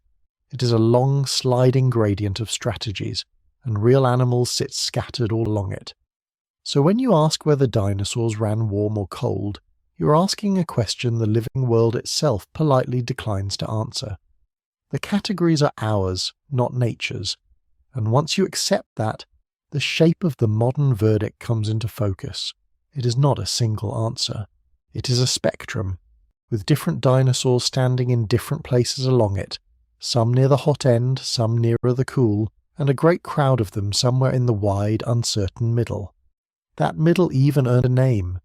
In 2014, a team led by John Grady published a study in the journal Science, and they went looking for it with numbers rather than intuition.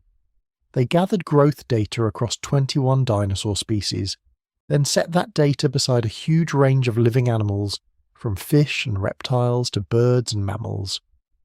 Their logic was simple and quiet. How fast an animal grows tracks closely with how much energy it burns.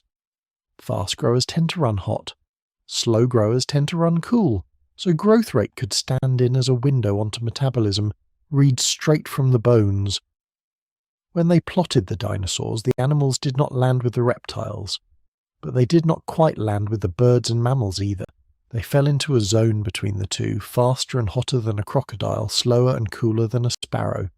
The authors reached for a word to hold that in-between place, and the word was mesothermy. Middle heat.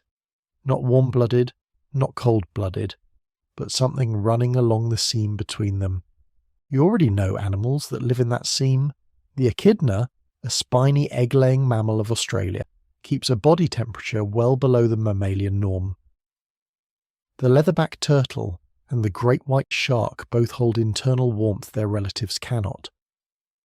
The Grady team placed dinosaurs in that same strange company, a club of creatures that generate real internal heat without paying the full ravenous fuel bill of a true endotherm.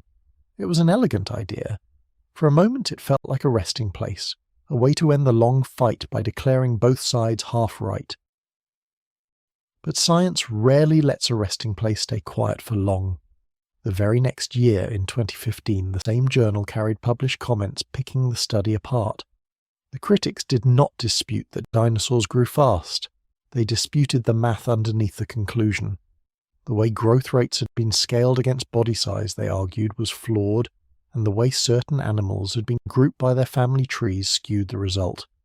Correct those choices, the critics said, and the dinosaurs drifted upward out of the middle. Redone their way, non-avian dinosaurs looked, on average, about as metabolically active as living placental mammals, as active, in other words, as a deer or a wolf. So one careful study said intermediate, and an equally careful rebuttal said no, mammal-like. And here is the honest part. the part worth sitting with as you lie in the dark. No later paper stepped in to settle it. There was no clean tiebreaker, no final measurement that ended the exchange. The mesothermy idea did not win, and it did not lose. It joined the long list of things paleontologists still argue about in good faith, the disagreement itself becoming part of the record. The middle was real, or the middle was an artifact of the arithmetic, and reasonable scientists reading the same bones came down on opposite sides. While that argument simmered, a different kind of clue arrived, one that did not read growth rings at all. In 2022, a study in Nature took a chemical approach. The researchers, led by Jasmina Wieman, looked for molecules called thioethers, faint chemical residues left behind when a living cell burns oxygen for energy. The more an animal breathes and burns, the more of these byproducts should accumulate and lock into the tissues. Using two techniques that read a sample by shining light through it, and watching how the molecules answer, they scanned the fossilized thigh bones of 30 different animals. The pattern that came back split the dinosaurs apart. Tyrannosaurus rex carried a high, bird-like metabolic signature. So did the giant sauropod Brachiosaurus, and most of the major dinosaur lineages besides, but not all of them. Stegosaurus, the plated giant of the Jurassic, returned a lower, more reptile-like reading. So did Triceratops, the great three-horned browser of the very end. If the method holds, it hints at something almost paradoxical. Some dinosaur lineages may have started with a fast, hot metabolism, and then, over many millions of years, slid back toward a slower one, cooling down as they evolved rather than heating up. Then the same study pushed its claim much further back in time, and this is where it drew the sharpest fire. If the ancestral dinosaur already ran hot, Wieman and colleagues reasoned, perhaps the trait was older still. Perhaps endothermy did not begin with dinosaurs at all, but with the shared ancestor of dinosaurs and the flying pterosaurs, an animal that lived before either group existed, more than 250 million years ago. In that telling, the warm engine was a deep inheritance, kindled once, far down near the root of the family tree, and passed forward into the giants that followed. It was a bold and beautiful idea, the kind that rearranges a whole chapter, and within a year it met a firm reply. In September of 2023, a reanalysis led out of the University of California at Davis, with Geert Vermeij, Ryosuke Motani, and their colleagues Gold and Carlson, appeared in the same journal. They did not accuse the original team of carelessness. Their objection was about honesty of scale. The measurements, they argued, carried too much uncertainty to bear the weight of that deep ancestry claim. The error bars were simply too wide. You could not reach back 250 million years to a single common ancestor and pin a hot metabolism on it, not from this data. More than that, they offered a different picture, and it was a quieter, more scattered one. Endothermy, they suggested, was not lit once and inherited. It more likely arose separately later, and more than once, kindled independently in different lineages the way it arose on its own in the ancestors of mammals. Warmth was not a single heirloom passed down the tree. It was a solution that evolution found again and again, in different branches at different times, whenever the pressures lined up to favour it. Where the 2022 study saw one deep origin, the 2023 reply saw many shallow ones. Notice what that disagreement does to the whole question. It takes the neat single answer everyone wanted and it fractures it, on purpose, into pieces. Even the scientists trying to trace where warmth came from could not agree on whether it came from one place or 10. And if the origin of the trait is that tangled, then the trait itself, spread across a group that lived for well over 150 million years, was almost certainly not one uniform thing. Nowhere does that get harder, or more humbling, than with the largest dinosaurs of all. The sauropods pose a problem so severe, it circles back around into a genuine puzzle about heat. Remember the numbers those animals reached. Brachiosaurus stretched around 75 feet from nose to tail and may have weighed near 88,000 pounds, a living creature as heavy as a loaded truck and as long as a tennis court. and you already met the strange reading pulled from their teeth, the chemical thermometer locked in the enamel. About 101 degrees Fahrenheit for Brachiosaurus, about 96 degrees for the smaller Camarasaurus. Bodies running close to the warmth of your own hand pressed against your chest. The trouble is that a number like that does not tell you where the heat came from. There are two ways to be that warm, and the tooth cannot say which one an animal used. The first way is the obvious one, a fast internal furnace, a true endotherm burning fuel to make its own heat. The second way needs no furnace at all. It is called gigantothermy, sometimes inertial homeothermy, and it is a gift of sheer size. Make an animal big enough and the physics changes. Volume grows faster than surface. A giant has proportionally far less skin for its bulk than a mouse does, so heat leaks out of it slowly and seeps into it slowly. A body that vast, warmed through by a hot climate, simply cannot cool down fast. It coasts, thermally, like a boulder that stays warm long after sunset while a pebble beside it has already gone cold. So a sauropod might have been warm the way a cannonball left in the sun is warm, not because it burned like a bird, but because it was too large to lose the heat. Both explanations fit the measured temperature. For years that was the standoff, and it was hard to see how to break it, since the one thing you cannot do is take a giant's temperature and ask it to hold still. The isotope gives you the answer to how warm. It stays silent on the far more interesting question of how. And then a small complication arrived from Romania, and it did what good complications do. It made the tidy size-only story stop working. On what was, in the Cretaceous, an island in a shallow sea, there lived a sauropod called Magyarosaurus.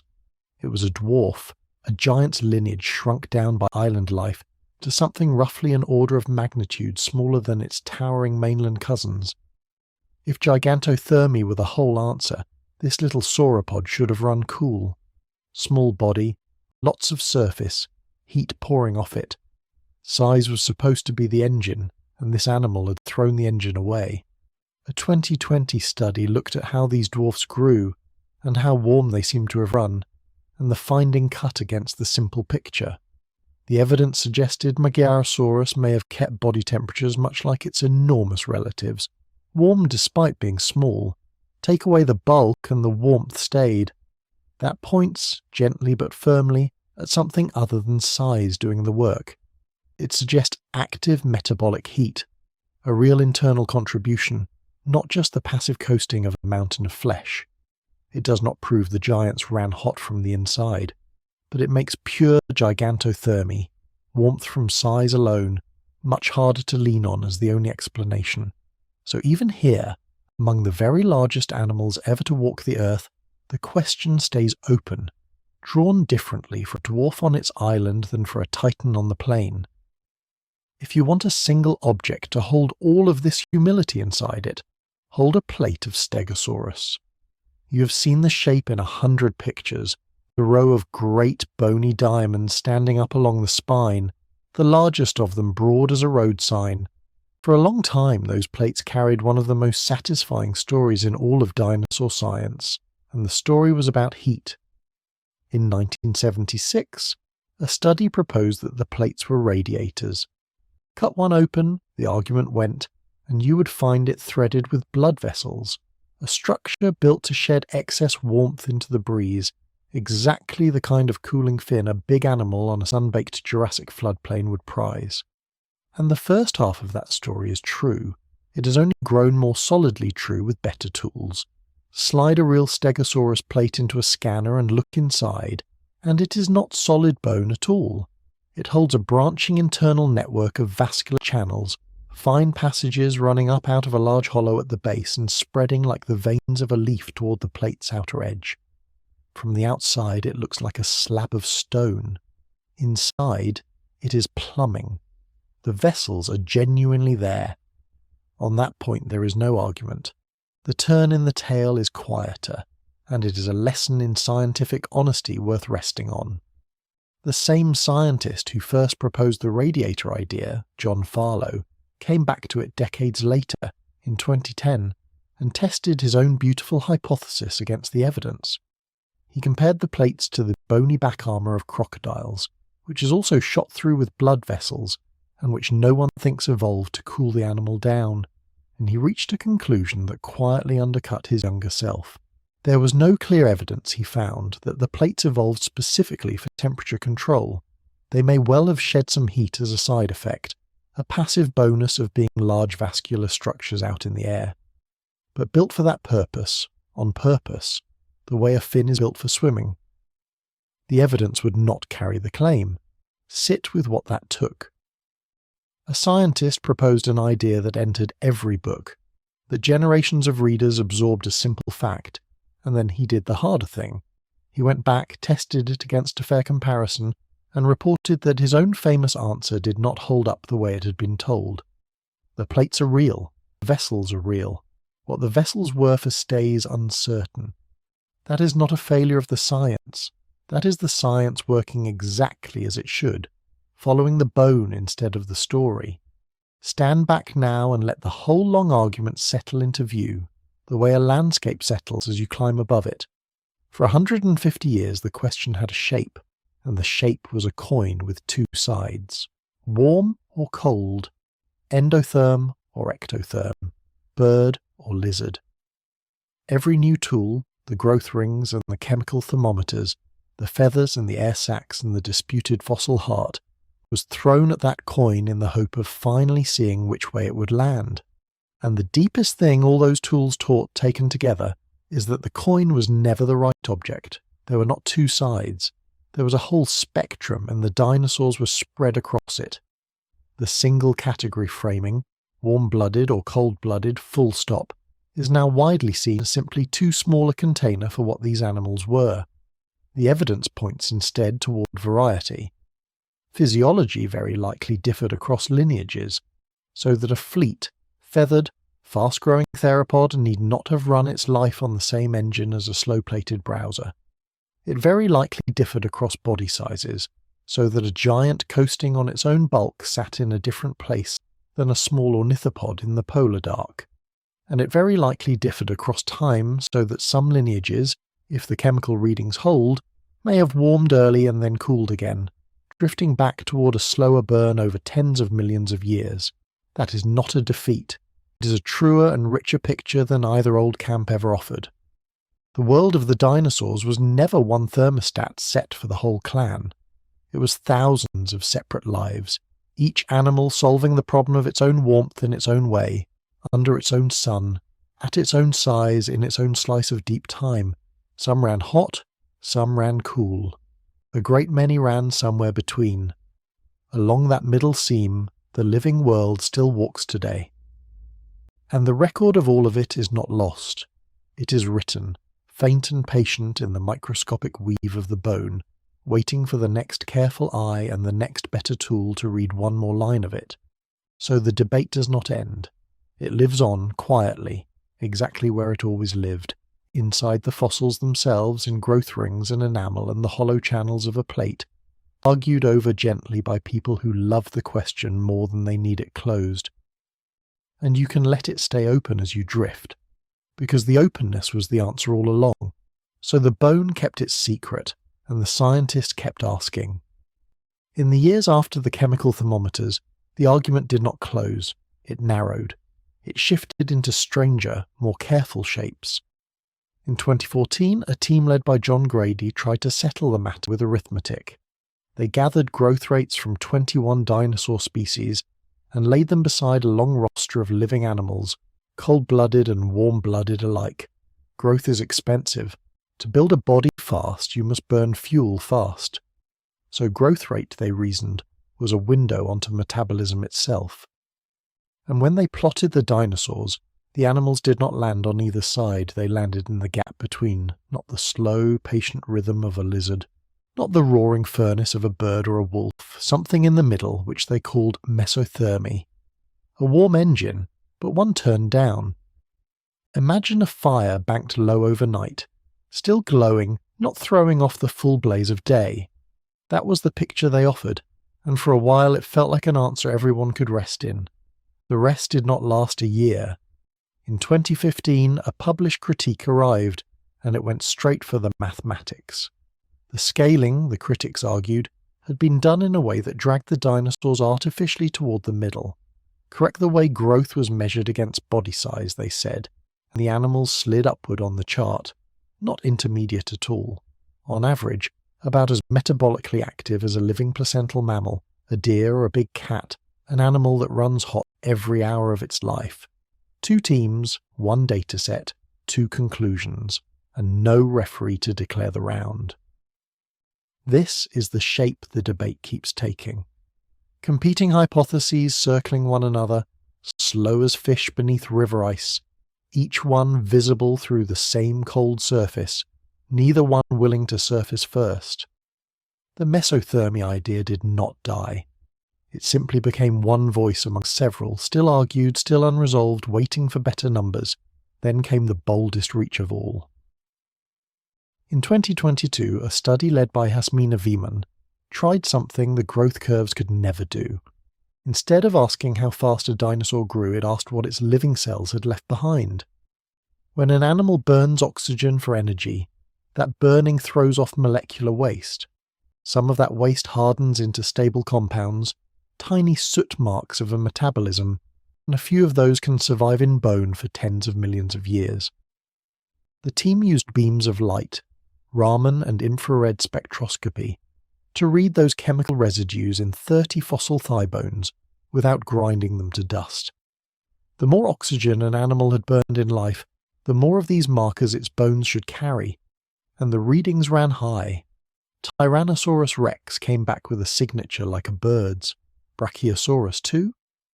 Most of the great dinosaur lineages glowed with the chemistry of fast, hot living. 2 did not. Stegosaurus and Triceratops read lower, closer to a reptile, hinting that some branches may have cooled back down over time, trading the furnace for a slower, cheaper engine. That alone would have been a large claim. But the study pressed further. If the hot metabolism sat at the base of nearly every dinosaur branch, the team reasoned, then it must have been inherited from further back still, back before the first true dinosaur. Back into the shared ancestor of dinosaurs and the flying pterosaurs, an animal that lived more than 250 million years ago. Endothermy, the paper suggested, was not a dinosaur invention at all. It was already lit before the dinosaurs began.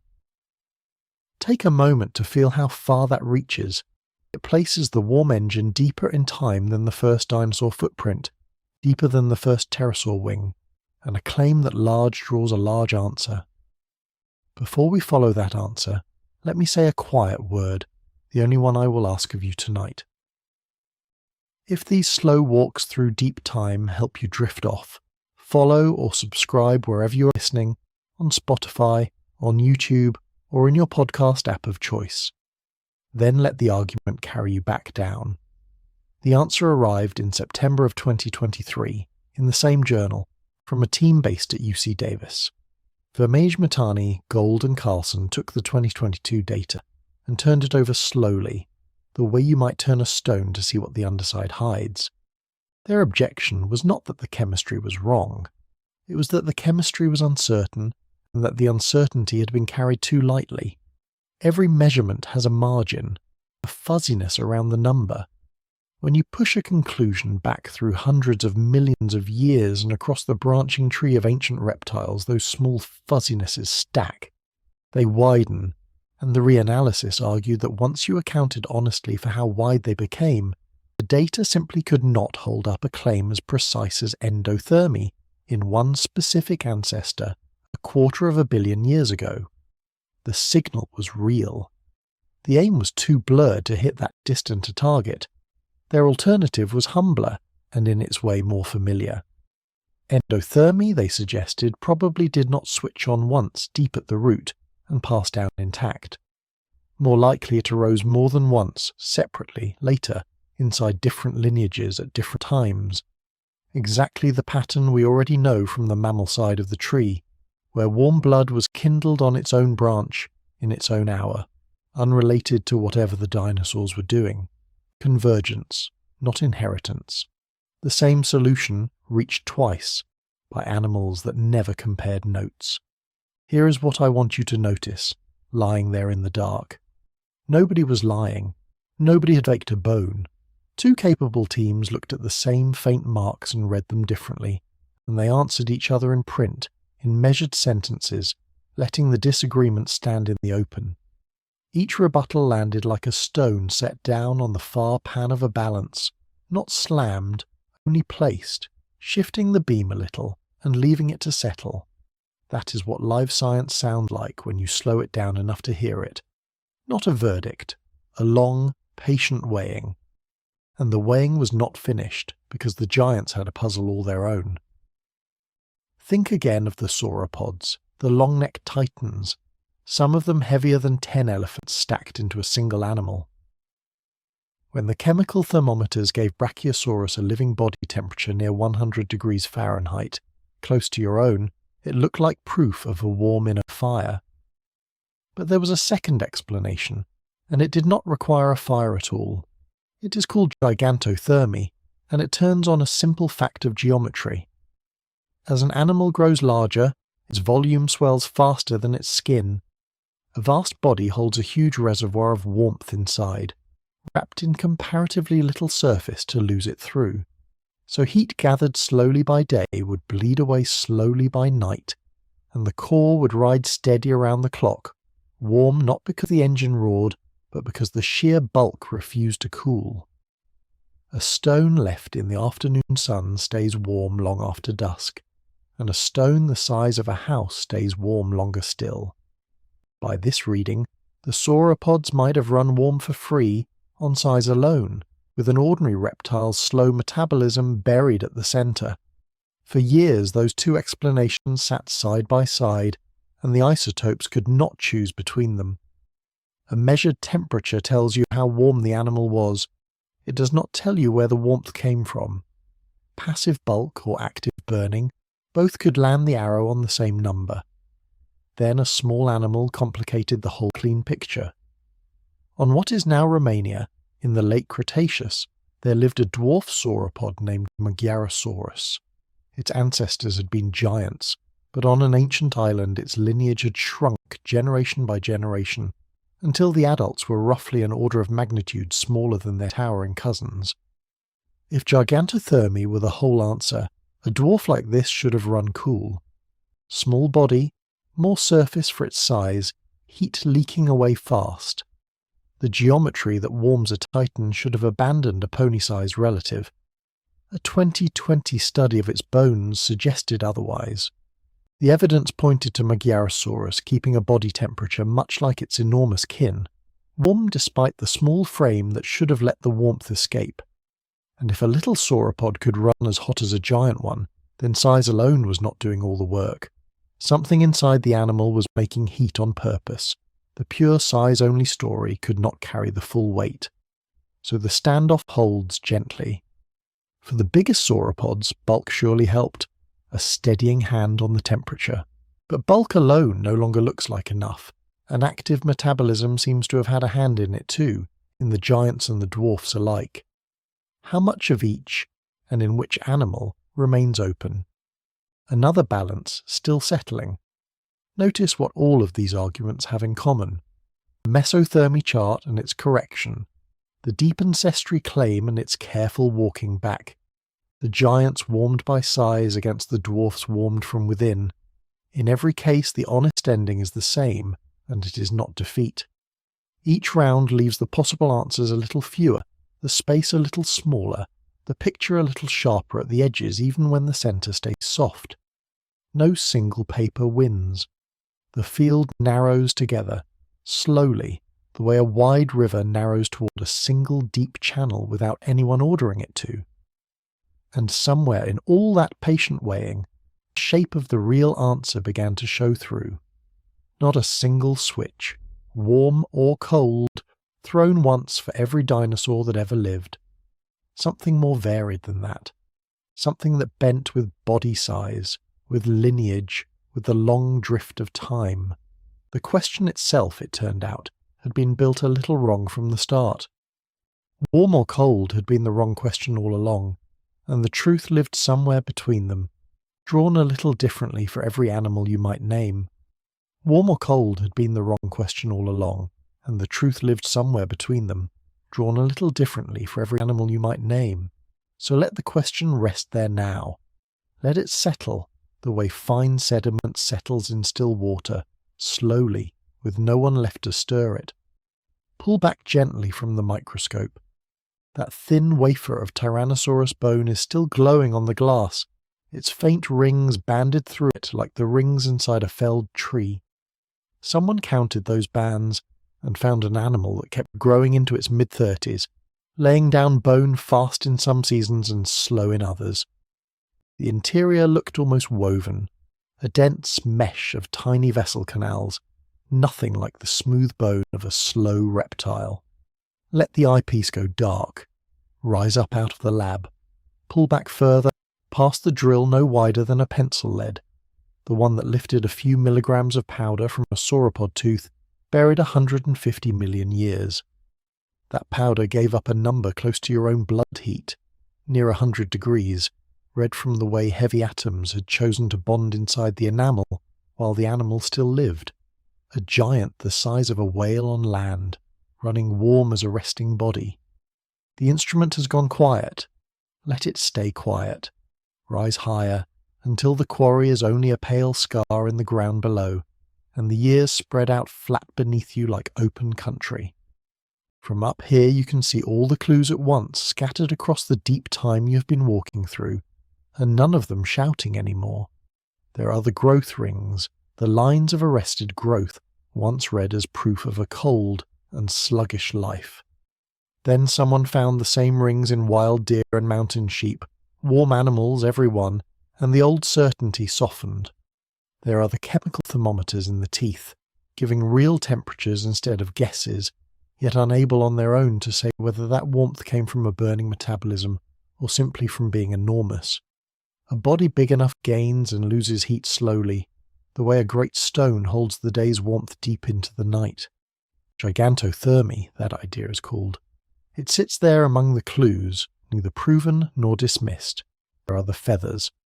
A small dinosaur from a Chinese lake bed, its dark coat of filaments preserved in ash, the first real proof that some of these animals were not scaled all over, and a tyrannosaur cousin near 30 feet long, roughly the size of a city bus, wearing that same shaggy down, telling you insulation was not only for the small. There are the air sacs, the hollow bird-like chambers threaded into theropod bone, hinting at a lung that flowed through rather than pumping like a bellows. And there is the heart.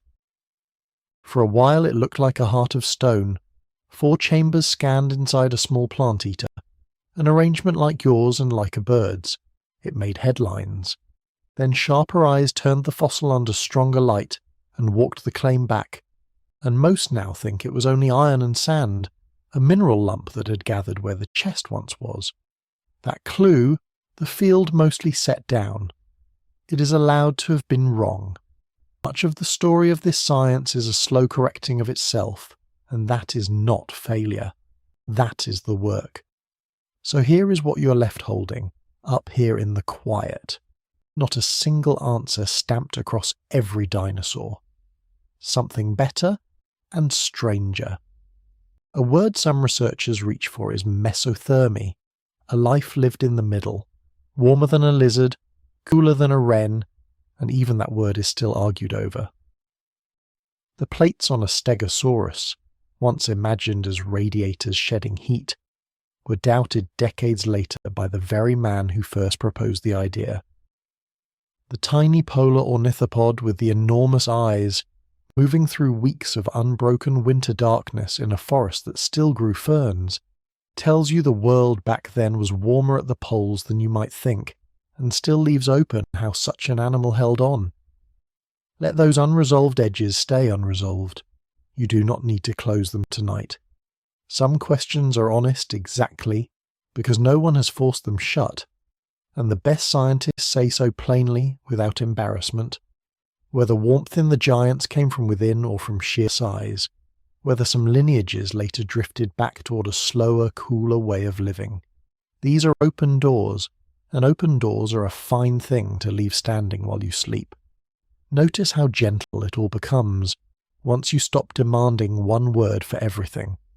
The predator and its prey, the nesting mother returning again and again with food for young too weak to walk, the browser reaching high into Jurassic conifers, each of them ran its own quiet engine, tuned to its own size and its own sky. You were never looking at one creature. You were looking at 150 million years of them, each keeping its own careful balance of heat and hunger and rest. Let the numbers fade away now. The apposition rates, the degrees, the microns, the counted rings. They did their work. They carried you here. You can set them down at the edge of the bed like something heavy you no longer need to hold. Pull the camera back one last time, slow, until the quarries and the labs and the long-buried teeth are all just faint marks on a turning world. And the argument itself is only a low murmur, patient and unhurried. The sound of people slowly getting closer to the truth. It is a good sound to drift off inside. Nothing about it is settled tonight, and nothing about it needs to be. The animals themselves never knew the debate. They only lived, warm or cool or somewhere between, under a sun that rose over Morrison floodplains and Liaoning lakes and dark polar forests, breathing, growing, resting when the season turned. They are all gone now, long gone, and the ground has kept them safe, and one thin wafer of bone at a time you have learned to listen to what they left behind. Take one slow breath, an easy deep breath, and let it out without hurry. Feel how far you have travelled tonight, across more time than the mind can really hold, and how little of it asks anything of you now. The question that started all of it has gone soft at the edges, warm, cold, or in between, drawn differently for every animal, and that is enough. That is a fine place to leave it. Whatever answer the bones are still going to give, they will give it slowly, over years and careful hands, long after you have closed your eyes. You do not have to wait up for it. The conversation will keep patient as stone exactly where you set it down. So let your shoulders ease, let the world grow dim and warm and quiet around you, the ancient sun sinking behind distant volcanic cones, the still lake holding the last of the light, the great slow animals settling into rest as the darkness comes. There is nothing left to solve. There is only the long, soft dark and the deep time carrying you gently down into it. Rest easy now. The bones will keep their secrets and share them when they are ready. Sleep well tonight, traveller. Good night.